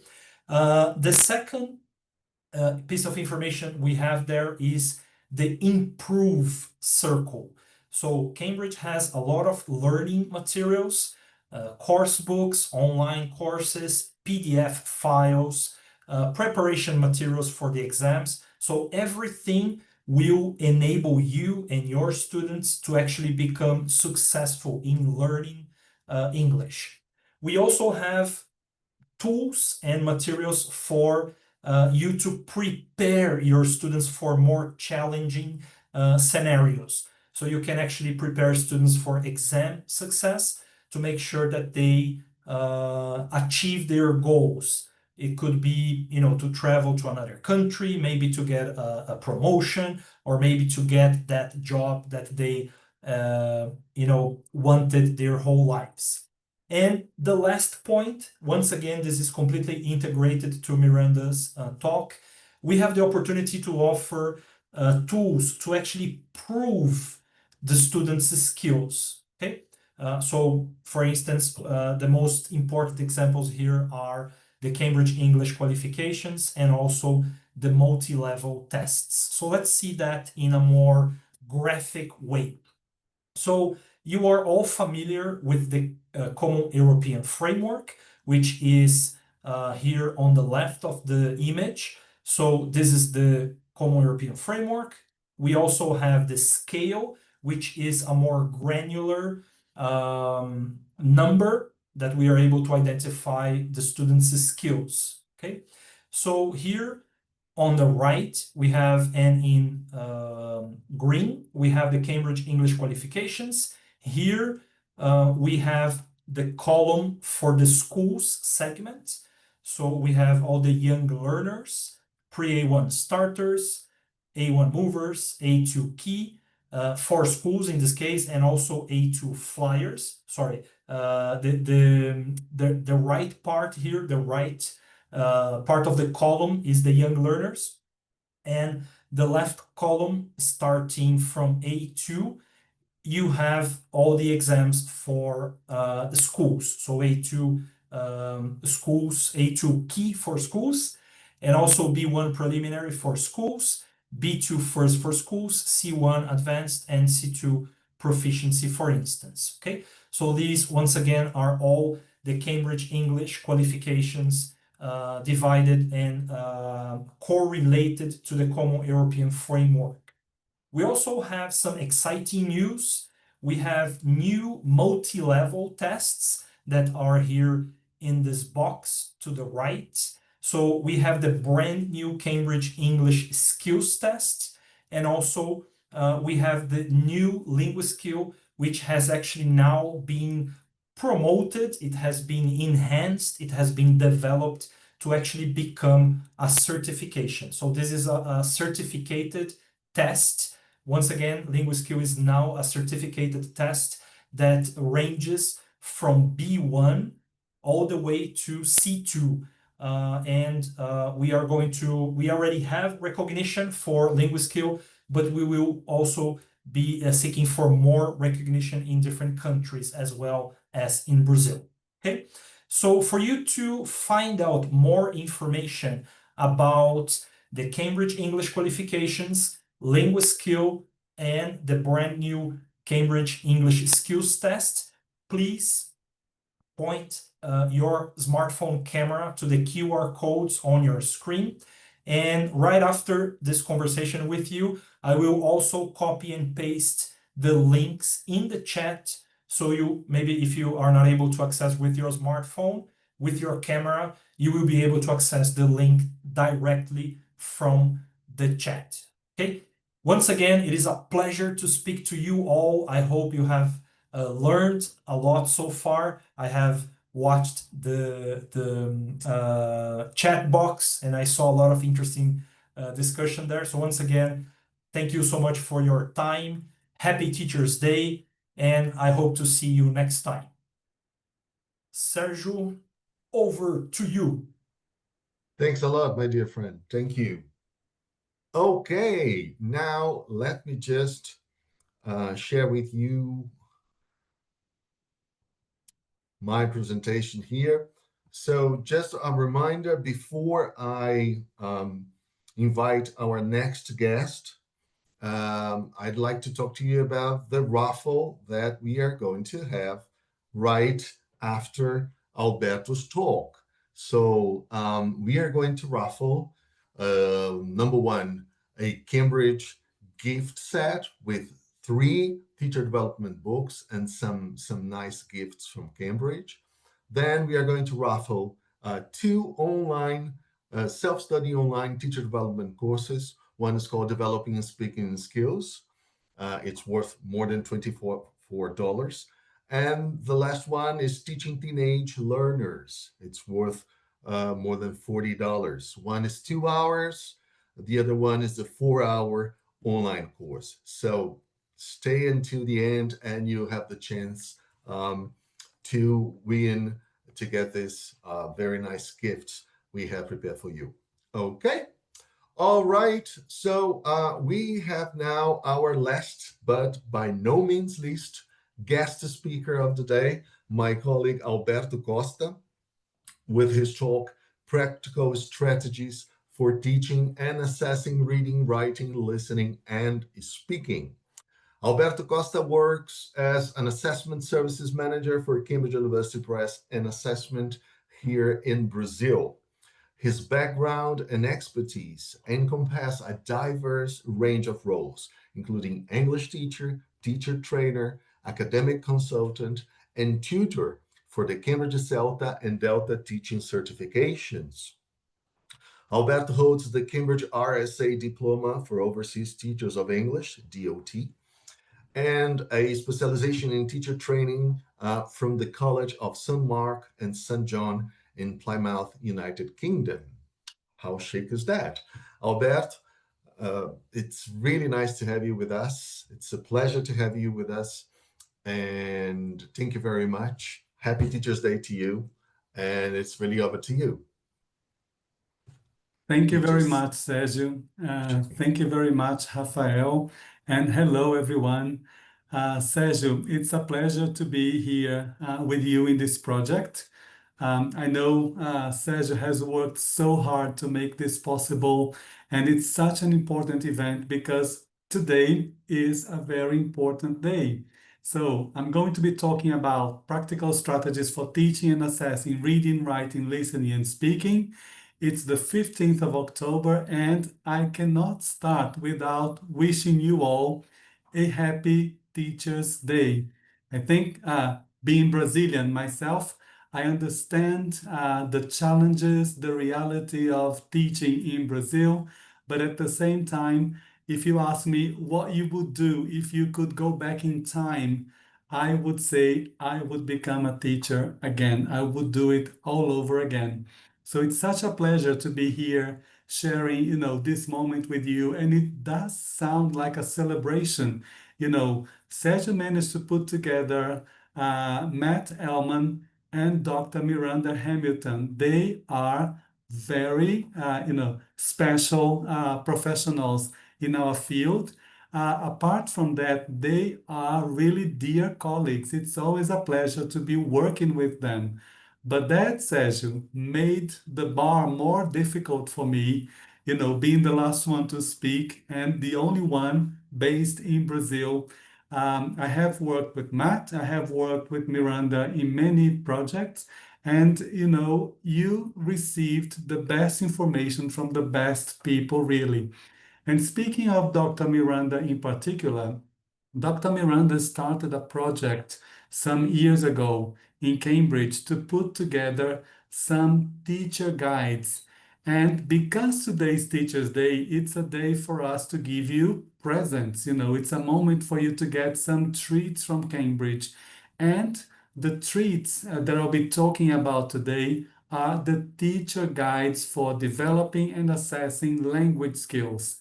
Well, a few years ago, when Dr. Miranda was in charge of this project, Cambridge managed to launch the teacher guides for assessing writing skills, teacher guides for developing listening and reading skills.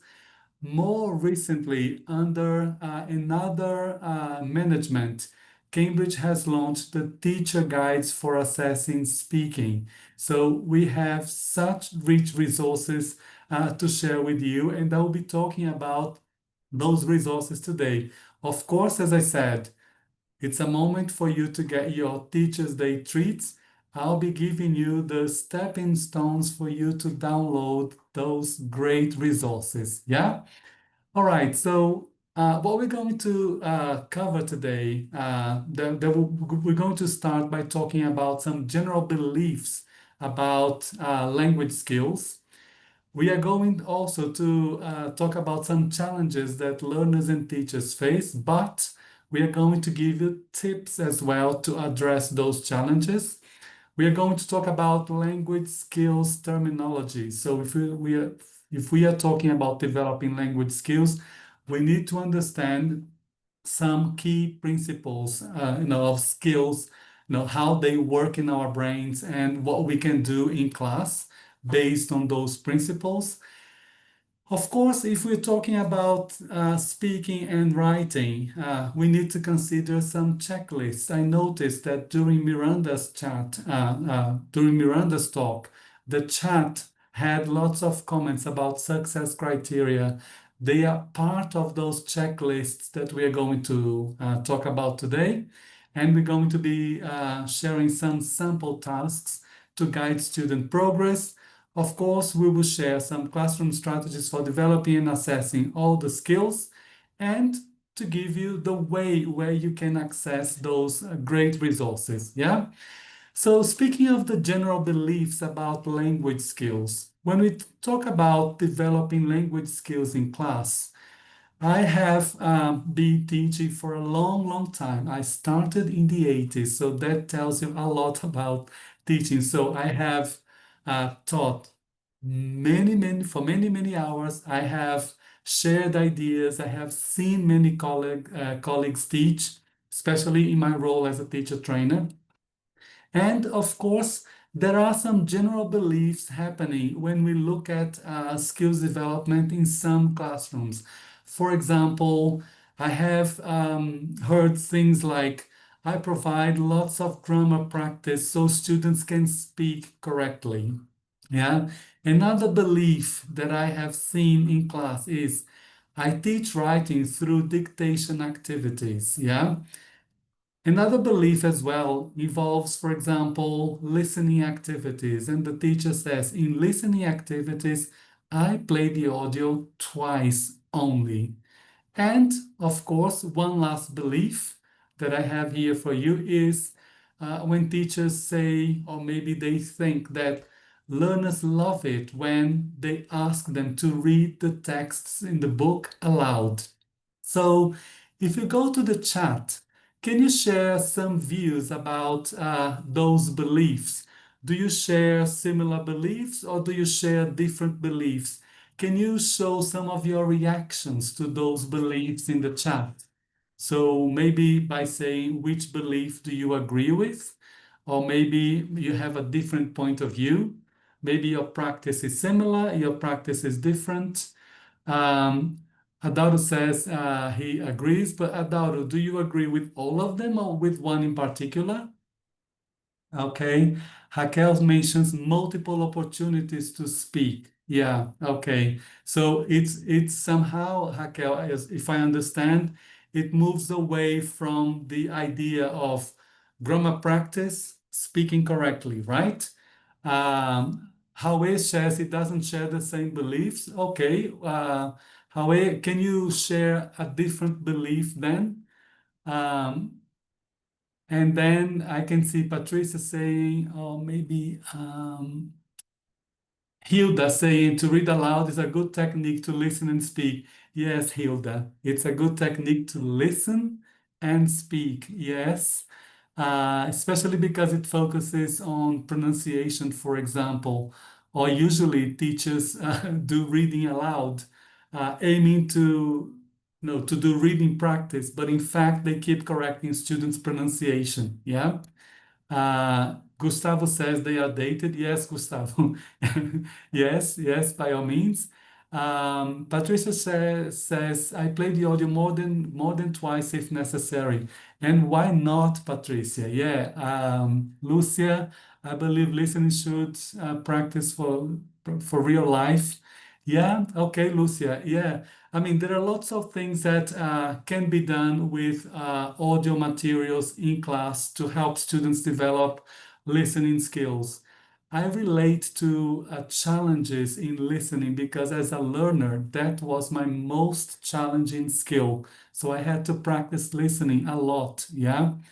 Felipe says the beliefs are great, but they are quite limiting, Felipe, I can tell you. Yeah. Carla says teaching writing by practicing different types of text by all means, yes. Dictation activities, they are not writing activities. They are spelling practice, yeah? Maybe listening practice as well. Yeah, Leila, students love to read aloud, but it's very important to bear in mind that this is not reading. It's reading aloud, which is a different thing, yeah? Because reading skills as well as listening skills, they involve processing information in our brains. So when one student is reading aloud, the others are not reading, or they may be just following what the person reading aloud is reading. But that doesn't mean that their brains are processing content, making sense of information, and of course, doing things like skimming and scanning, etc. Yeah. Well, the chat is so beautifully populated with ideas. Yeah, and Raquel says it can be distracting. Okay. Okay. Speaking correctly, I agree partially. Yes, Priscilla, the fact that we teach students lots of grammar, that doesn't necessarily mean developing speaking skills. This is an assumption, but I mean, that hasn't been proved. Of course, grammar, vocabulary, pronunciation, they are really important, but speaking involves a number of skills. Being able to react to things, being able to say things according to the context, according to the interlocutor. Yeah, so there are so many things that we need to discuss. Well, keep your thoughts coming in the chat because this is the idea. It's Teachers' Day. It's a moment to celebrate, but also a moment to reflect on our practice. Okay, having discussed so many of those general beliefs about language skills, someone said that they are dated. Yes, they are. But maybe, unfortunately, a lot of this is still seen in classrooms. So this is why it's always a good idea to stop, reflect, and maybe, doubt some of those practices. Okay, speaking of reflecting and understanding certain principles, when we talk about developing skills, we have some challenges that learners and teachers face. So if we think about listening skills, as I said to you, as a learner, listening was a bit of a struggle for me. Learners usually have challenges such as the language level, maybe the material, the audio, or the language they are exposed to may not be at the right level, so this may cause difficulty. They may lack awareness of pronunciation, for example, when words are put together, when we have connected speech. So this might impact students' understanding of the message. Maybe experience and exposure to language. So, for example, the accent of the speaker may not be familiar for the student. So there are issues with speed as well. Maybe the topic in the audio or in the conversation may be something students have no knowledge about, which can happen. I mean, if I go to a conference about medicine, I will not understand most of the things because I don't have the knowledge of medicine that is necessary to make sense of the content. Yeah. So learner motivation as well, whether or not this is something they are interested in doing, and lots of other issues related to motivation. And when we think about challenges for teachers, For example, finding the time and space in the syllabus to do listening practice, bearing in mind things like pre-listening activities, while listening activities, and then post-listening activities where the students have the moment to reflect on the answers they gave and maybe go back, maybe do a study of the script, maybe listen one more time, not just twice, or maybe listen to specific extracts of the audio. Perhaps access to resources. I mean, nowadays we have a lot more access to resources because we have audio, videos, podcasts, and audio that can be generated by AI, etc. But no, in some contexts, access to resources may be scarce. Giving feedback as well on learners' performance or how to give feedback, and of course technology, making sure that we have the audio that is actually audible, good sound quality, for example, or whether or not we have the technology in place to practice listening, for example. So when we think about those challenges, the guides that I'm talking about, the teacher guides, they bring, for example, lots of ideas and top tips to help you address many of those challenges that learners and we teachers face. So things like, for example, general advice, and here we can see already some highlighted terminology. For example, to practice bottom-up decoding skills frequently. Or maybe, for example, don't focus only on meaning and language. It's important to build confidence in listening. So praising the students, for their success, for example. Other top tips that we can see here for developing skills, lots of do's and don'ts, for example, before listening, while listening, and of course, after listening, and how to check understanding, how to give feedback. You will find a number of ideas in those teacher packs. And if we zoom in a bit more, you will see that we find things, for example, instead of considering playing the audio twice in class, because in an exam environment, yes, you are being assessed on your listening skills, so you have very specific rules, yeah? In the exam, you hear the audio twice. But in class, it's important to take a healthy approach to exam practice, yeah? So you can you can practice exam tasks formally sometimes. Sometimes do listening as an opportunity to help learners understand their own strengths and weaknesses and get learners to actually tell you how confident they felt. And then maybe take the moment to use strategies to help students to improve their understanding. So the top tips will include so many important things, and I'm just kind of highlighting some very specific tips here, yeah? If we think about reading, for example, learners also have challenges when you think about reading. So you prepare the text, or you have the text in the book, and then learners might find understanding the vocabulary a bit challenging, or maybe they want to understand every word. So in that case, this is not useful to get the learners to understand the whole message. Of course, understanding vocabulary is important, but as effective readers, we need also to make sense of the text so that we can guess meaning of words we don't know. We will always find language we don't know, whether in our language or in an additional language. So having the skills to deal with this is very important, and it's important that we develop those skills. And we don't develop those skills by reading the text aloud, yeah?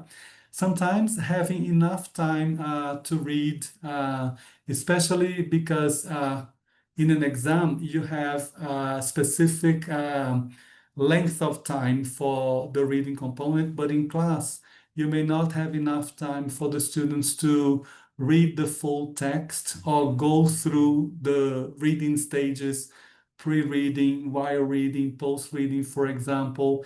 And there are challenges such as, for example, non-literal language that we see in text, yeah? Or maybe multi-word verbs. Students have learned that, for example, look is this verb, and it means this, look at things, to be able to see. But then they are reading a text, and then they see things like look into, look up. And then, you know, it's not look into, look changes its meaning, yeah, from being able to see to something else, yeah. All the false friends that we see in languages as well, that can be a challenge. Another challenge is making sense of text structure and cohesive devices, which will help the students to get a sense of sequence of actions in a text, for example, or maybe finding the reference, whether something has been said before and by whom, or whether something will be said later in the text. So making sense of those cohesive devices. And for teachers, some reluctance to spend class time on reading. Well, I have seen that in some cases, reading tasks in books, they are sent for homework. Okay, and you do the reading at home. Okay, fine. But how can we help the students apply certain strategies like skimming the text, yeah? Or maybe scanning the text for specific information if at home they don't have our guidance and our support, plus our feedback after the task, yeah? Learners' motivation to read, they may not be into reading so much, and then we have to deal with this and make this an interesting task for the learners. Also finding the correct texts and materials. You know, the texts and materials that we bring to our students, they need to be really appropriate. It's not any text or any text that AI can generate that we are able to bring to class, yeah? We need to make sure we have the right text, so finding the text can be a challenge for teachers. And also, we might have learners with different reading abilities. So, okay, how can we help the learners with good reading abilities to develop further? And how can we bring the learners with lower reading abilities up to speed with the rest of the class? You will only be able to do this if reading is done in class, yeah? With the right tasks and making sure that students, you know, apply reading strategies and actually develop their reading skills. So in order to address those challenges, again, you will find in the guides a lot of tips to, you know, for developing, but also for assessing learners' reading skills. So here we have some samples of the tips, but with, again, some key terminology, things like skimming and scanning that you can see highlighted here. But also, if you look at the top tips, you will see a number of activities, and you will also find links to resources for you to download or appendixes at the end of the guides with ready-made materials for you to use in class, yeah? Let's zoom in a little bit, and you will see that, for example, in the list of top tips, we get things like practicing skimming and scanning with both shorter and longer texts, yeah? But also, like someone mentioned in the chat, things like helping learners think about different ways to read texts. Different texts are read differently. We apply different strategies to different texts, and we need to make sure we practice that in class, yeah? Again, We can't practice that through reading aloud. We have to actually do reading and make sure that every student has the opportunity to read in order to be able to develop the skills. I will not develop my reading skills if you read for me. I will only develop my reading skills if I read the texts myself. Yeah. So it's important to look at those tips and bear these in mind. So we saw that there is terminology in the guides. And speaking of terminology, we are going to look at them in more detail. So here we have some terminology that I picked from the guides. And the guides for all the skills, yeah? Reading, writing, listening, and speaking. So what I'd like you to do is look at those terms here, and by going to the chat, can you categorize those terms? So which term, for example, would you associate with listening and reading? And which terms would you associate with speaking and writing? What you could do in the chat to speed things up is, for reading and listening, for listening and reading, you put LR and then you type the terminology. For example, LR context. For speaking and writing, you put SW and then you can type SW descriptors, for example. Yeah. So can you put the terms in the different categories? Let's see the chat and how you are. Okay, Rafael, thanks. Yeah, predicting can be for both speaking, writing, listening, reading. Hilda, for key information, okay.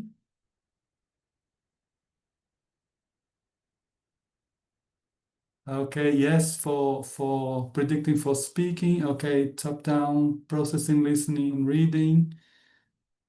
All right, speaking, predicting, okay. If there is a picture, yes, by all means. Yeah, good point, Hilda. Yeah. For detailed understanding, okay. All right. Nilsa says, C, writing, reading context. Nilsa, you said C, maybe you meant S or... Okay, immediate feedback, yeah, good point. Listening, reading for key info, yes, yeah. Speaking, writing for bands, yeah, thanks from me. Okay. Context assessment scale. Thanks, Lucia, yeah, gist, all right.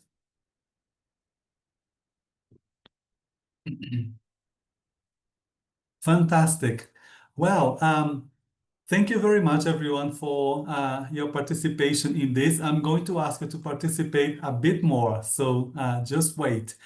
Well, we have here a lot of terminology, and according to what I picked from the guides, this is the categorization, yeah? So we have things like listening, reading, top-down processing, context, bottom-up processing, reading or listening for detailed understanding, reading or listening for gist. We have things like co-text as well. For speaking and writing, we have assessment scale, we have feedback, both immediate and delayed. We have subscales, descriptors, we have bands, we have delayed feedback and delayed correction. Okay, so these are some of the terms that we find in the guides, in the different guides. But what we're going to look at now is how can we gauge our knowledge of the terms that we saw just now. We are going to do a language skills terminology quiz. Yeah. What I'd like you to do is I would like you to match the terms with the definitions. So on the left, we have the terms. On the right, we have the definitions or examples. Yeah. I'm going to give you some time for you to look at the terms, then look at the definitions or examples, and then you can add your ideas to the chat by typing a number and a letter. So, for example, if you think top-down processing is letter B, for example, you type 1B, 3F, etc. So type your ideas in the chat.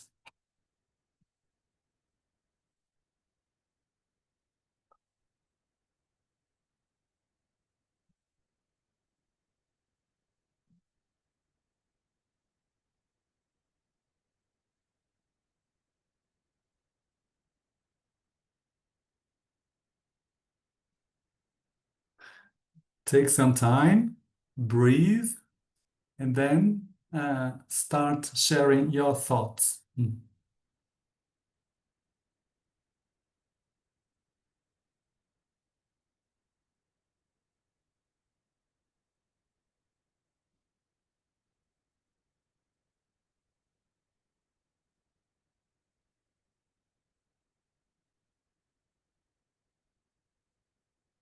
Fantastic, yeah.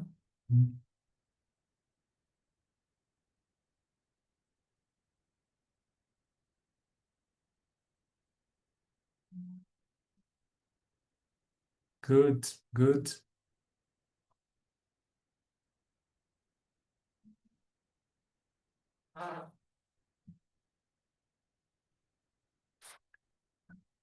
Great. Have you seen all the numbers and letters?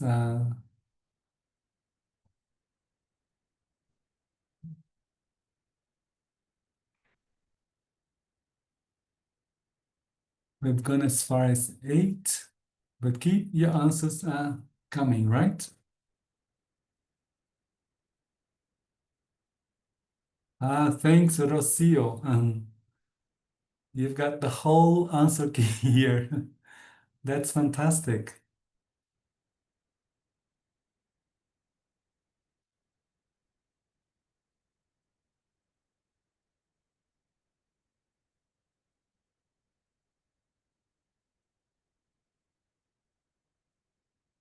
Any more attempts?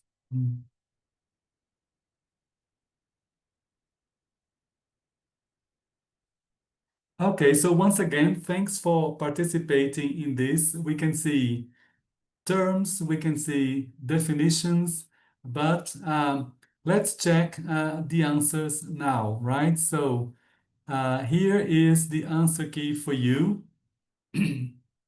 So, for example, top-down processing means make sense of context or co-text to help you understand. Bottom-up processing, recognizing small units, yeah.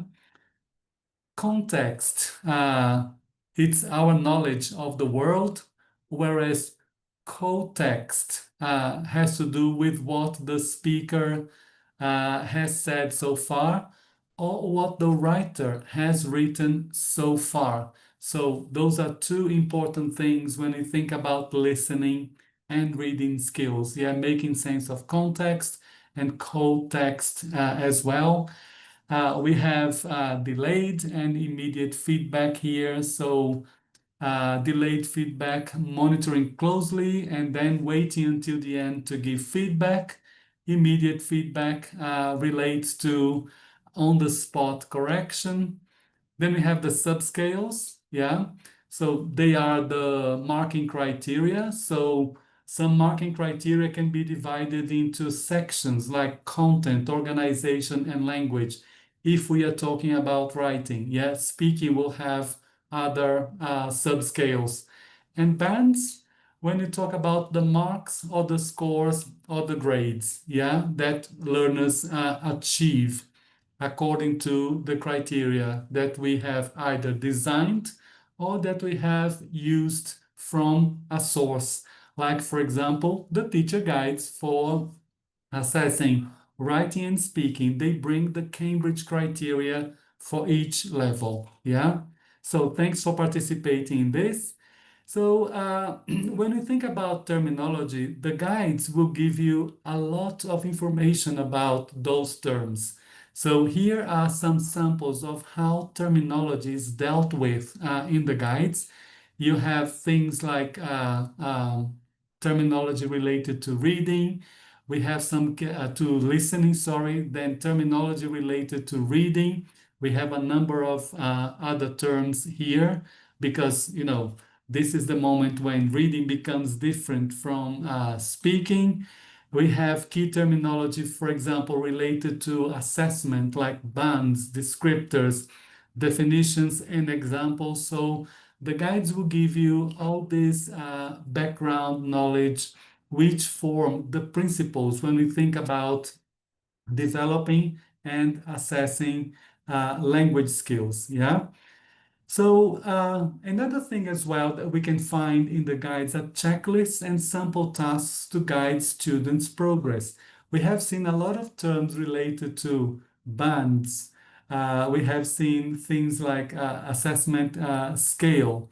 And not only that, but if we look at the checklists or the scales in the guides, they will bring things like this. For example, we have a sample of assessment scales for marking a piece of work that students have written. Yeah, this is at level B1. Yeah, B1 preliminary. And we also have a sample of assessment scales for assessing speaking. Yeah, again, this is at level B1. Now, I am highlighting that this is about level B1 because if we look at the way Cambridge assesses language across levels, considering, for example, B1 preliminary and level A2 key, there are changes in those assessment scales. So if we look at the assessment scale on the left for marking writing, yeah, this is for level B1. For level A2, we have only 3 subscales, not 4. So which subscale is not included for writing at level A2? Let's check your knowledge of Cambridge assessment and the way Cambridge checks language across levels. If we think of level A2, one of the subscales is not present on the left. Which is it? For level A2, we only have 3 of them. So you can just guess, right?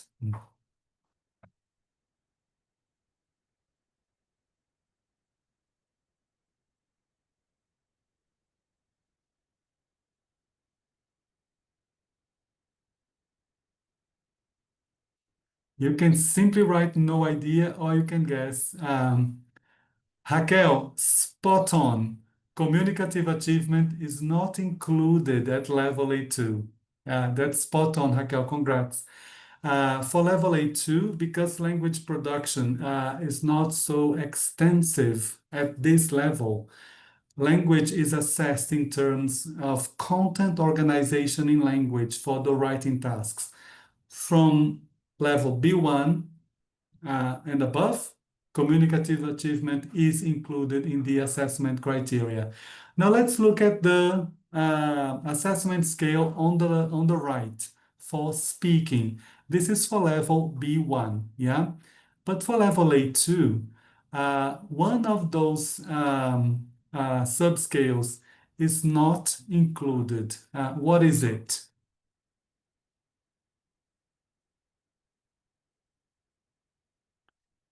Rafael's guess is interactive communication. Any other guess? Emerson, that's right.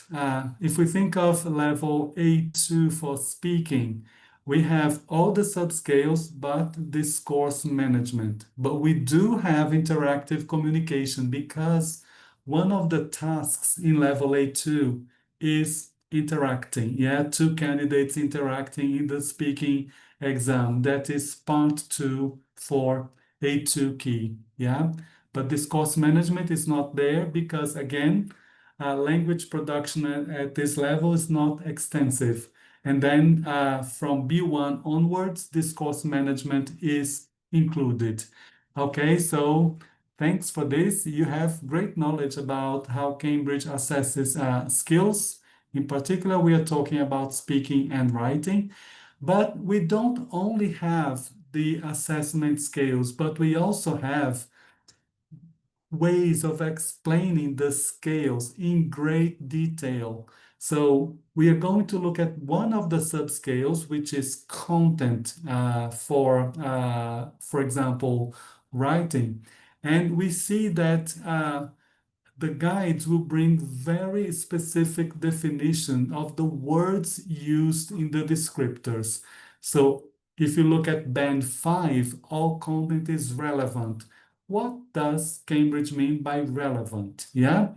So misinterpretation in band 1. What does Cambridge mean by misinterpretation? And this is also true for the speaking scale, the assessment scales for speaking. One of the criteria is global achievement. So here you will find the descriptors and the definition of some of the keywords in case you are not sure what to take into consideration. So the guides, in particular the guides for speaking and writing, will give you a lot of support to help you make sense of the criteria and use this knowledge to assess your students in the speaking and writing tasks that you set in your classes. Yeah. So there's great support there. Apart from the criteria and the assessment scales, you will also find real examples of tasks, and not only the task, but sample answers to the task. And apart from the sample answers, you will find comments from the examiners. So this will be great support for you to look at the task, and then you look at a sample answer, and then you will see the examiner's comments and the grade that was given. We have those samples with the full assessment, that is all the subscales, but we also have this assessment in individual scales depending on the task that is set. Yeah. But the idea is to familiarize teachers with what to assess. Yeah. Another real example of a task, this is on the left, that is level A2 writing. On the right, we have level B1 preliminary. Again, a real example of a task, the exam task, a sample answer, and comments from the examiners plus a band. And this helps us teachers calibrate the kind of marking and feedback we need to give students. If we look at the way tasks are designed, they allow for creativity, they allow for good language production, and this also means that it's not only focused on very specific things like the spelling, which is the case of dictation activities. Yeah. So apart from the real examples, we have the strategies that we are going to look at in a moment. In terms of sample tasks, in speaking, that is exactly the same, but the real tasks, they are linked to the sample videos, the sample speaking test videos that we have available. So by clicking on the link, you will access the video, and you can use this to show students what speaking is like. And also, this is connected with a task, and you'll be able to download the materials by clicking on the appendix and looking at the resources that are available. Another example here, so we have a speaking test video, and then students have to watch and assess a real example. So in one case, the sample task includes looking at grammar and vocabulary. In another case, students are looking at discourse management if they are preparing for level B1 and above. And then you have all those things to practice with your students in class, and the guides will bring all the links for you. Yeah. We have the scales, we have the sample, the real sample materials there, the sample tests, but we also have the classroom strategies to help you develop all those skills with your learners in class. So if we think about the assessment of speaking, just to give you an idea, here are ideas of strategies to help you practice speaking, for example, with short games, or maybe longer tasks, for example, with learners telling stories, and then you can create connected stories like the ones you can see here in this image, yeah?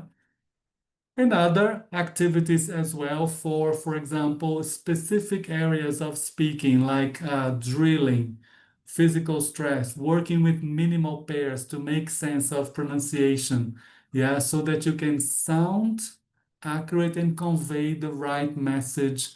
So you have lots of ideas here, to practice speaking skills, yeah.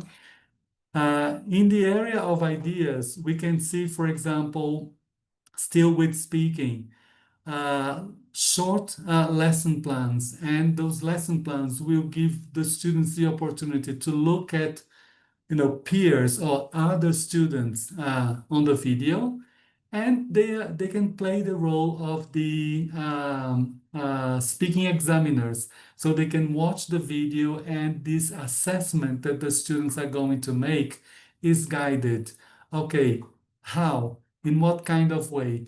Well, if you go to the resources connected to this lesson plan, students, teachers can, for example, use this handout, cut out, and as students listen to the candidates on the video, they can, they can match what, the candidates to what they said, and they are good samples of language.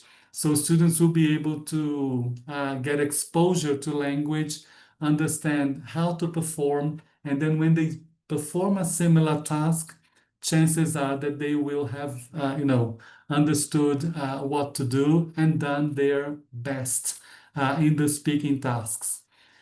But it's not only that. I mean, the strategies, they also come as part of the top tips. Here we can see another sample, but we are going to zoom in because, for example, when we look at some of the tips here, for example, using a checklist, we have links to folders of lesson plans. In this case, there is a sample checklist that you can bring to your class and use with your learners. Yeah, or you can devise your own using that as a model. So if you go to the resources in the folder, that they suggest, this is the type of lesson plan that you will have access. But the checklist that they set as a model is something like this. So in case you are performing picture description, which is something that happens level B1, B2, C1, etc., students can, in the case of level B1, describe the picture, and then they can do self or peer assessment by using the checklist. For example, I spoke for a minute. I knew the words. I used a variety of adjectives. I spoke confidently without pausing. So Miranda, in her talk, talked about success criteria, and there was a lot of positive reaction to the use of success criteria. And here is another sample of success criteria that you can use with your learners. All you need to do is explore the guides as much as you can. Yeah. So if we think about writing, lots of strategies as well that are proposed in the short lesson plans, like, for example, ways of dealing with assessment of writing. Yeah. So here, one suggestion is the teacher to collect the samples from the students, and then the teacher can put a circle around mistakes, and then the teacher can suggest a page in the book, etc. So here are interesting strategies that are suggested for you to bring to your practice in the assessment of writing skills. Yeah. And again, still with top tips. So you will have a lot of ideas that are suggested here. Here, for example, we have tips related to dealing with multiple choice texts. Yeah. So especially, students have to look at a gap text, and then they have, to use some strategies in order to be able to do the task successfully. Yeah.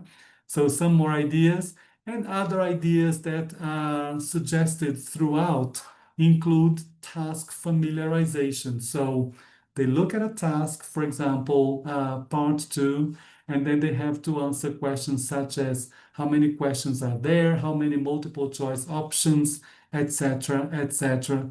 So you will see that throughout the guides as well. And this is also very interesting in terms of task familiarization, looking at detailed items in the exams. For example, level B1 preliminary, you have to interpret short texts.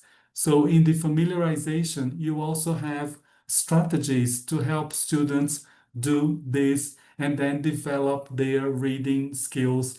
And going back to the principles that we saw at the beginning in the top tips, making sure students are exposed to a variety of texts, short texts, long texts, and being able to tackle the texts using different strategies. Yeah. And of course, we have tips that focus on vocabulary practice. And one of the things that the Cambridge exams have from young learners up to level B1 preliminary is word lists. So making sense of the vocabulary lists for those levels and how to practice those this language, yeah, is very important. So you can also access the vocabulary lists when I share the link with you, and you have tips to help you use these with your learners. Plus, there are lots of resources that come together for you to practice vocabulary with them. Well, we have seen general beliefs about language skills. We have discussed some challenges. We have seen terminology. We have looked at checklists and sample tasks. We have seen a number of strategies that are provided in the guides, but I've only just shown you a little bit, only the very little tip of the iceberg, yeah? But the question that we have now is, okay, Alberto, where can I find the teacher guides? You will be able to find the teacher guides here. In our website, we have a section called Exam Preparation, which is full of exam preparation resources, yeah? So when you go to this section, all you need to do is click on the exam of your choice. If your interest is A2 key, go to that. If you're working with higher levels, C1 advanced, B2, so go to that. Click on any of the exams, and you will find a menu like this. In the menu, there is a subsection called Teacher Essentials. In the Teacher Essentials menu, you will find the teacher guides. You will see that we have a specific teacher guide for each skill. So we have the listening, the reading, the writing, the speaking guides. They are separate.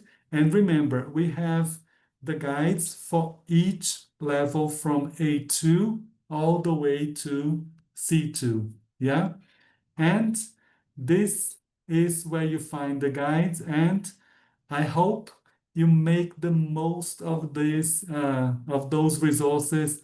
And I think they are so good, and they were prepared by such specialized professionals like Miranda Hamilton, that they are a wonderful treat for teachers on Teachers' Day. Yeah? Okay, I'll leave the link on the QR code on for a moment.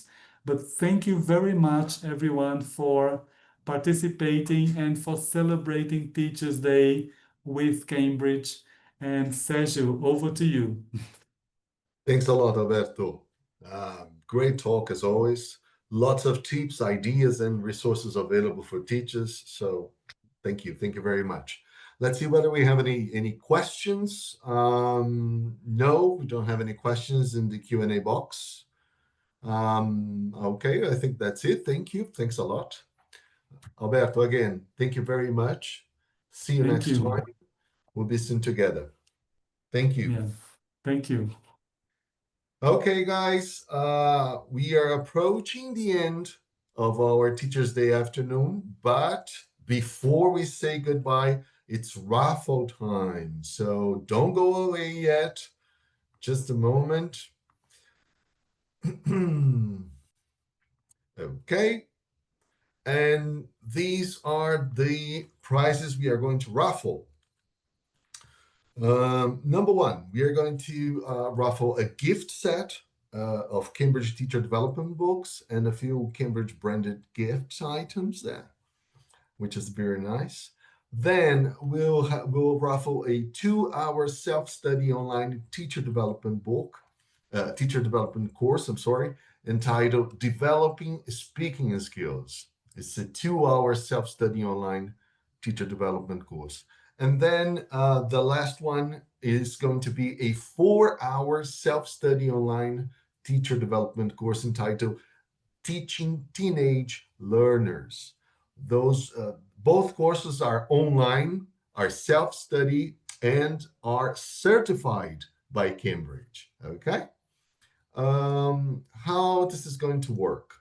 I'll ask my my colleague Maria Julia to help me with this. We are going to put a QR code for you to scan, and then we'll give you a few minutes until everybody can scan the QR code. And when you scan the QR code, you go to a website and you put your full name, right, to run for the prizes. So please use your full name and try to use the name the complete name you used for registering for this event. Because for example, if you're called João Carlos Martins Silva and you give just you're right, João Silva, and for the event, and then now you put a different surname, we won't be able to locate you afterwards, So just put your full name and try to use the name you used to register for this event. And after a few minutes, we'll ask the software to spin the wheel and select one of the names and for each prize. Okay. Then we'll check the list of attendance, we'll get in touch with you, and we will send you your gift. All right. So people are registering. We have like 54 participants. Woohoo! Yes, this is raffle time. It's very exciting. We'll just give you a few seconds more. It's important to say that after we say stop and we start the draw, then you won't be able to get in and include your name. So we'll make sure that we give you enough time so everyone can scan the QR code and put your complete name for the draw. 69 participants. Come on, guys, hurry up. We have more than 140 people in the event, and only half has registered for the raffle.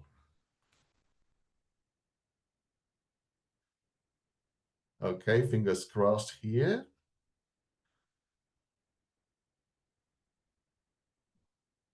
Just 1 minute more.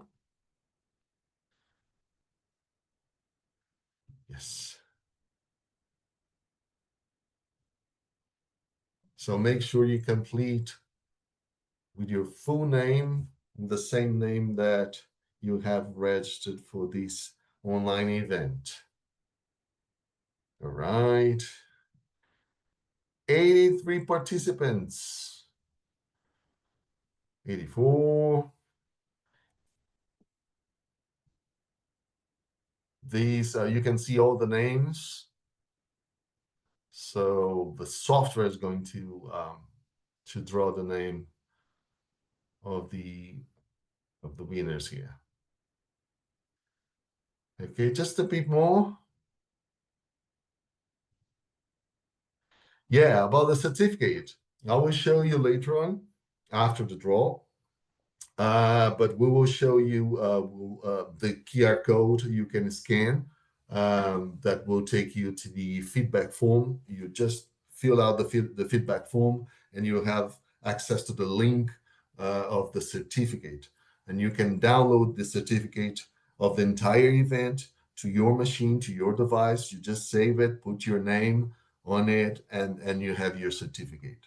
And again, in case there is no time or you for any reasons you are not able to access the code, don't panic, because we are going to send an email message to all the participants of this event, thanking all of you for your participation. And this email is going to have a link to the feedback form, and obviously you will be able to download the certificate. So we are going to do that in the next few days, but don't worry, okay? You'll be able to do that. Okay, we have almost 100 participants. Maria Julia, if you could show all the names participating in this draw so everybody can see it. Yeah, thank you. Okay. Almost there. 95 participants. I think we will stop and we will raffle the prizes. Just a few seconds more. Almost there, 96 participants. Again, we are going to raffle a gift set of Cambridge stuff, 3 teacher development courses included in this set, very nice ones. Then the second prize is going to be a 2-hour self-study online course called Developing Speaking Skills, very nice. And the last one is a 4-hour self-study course entitled Teaching Teenage Learners. Okay. Almost there.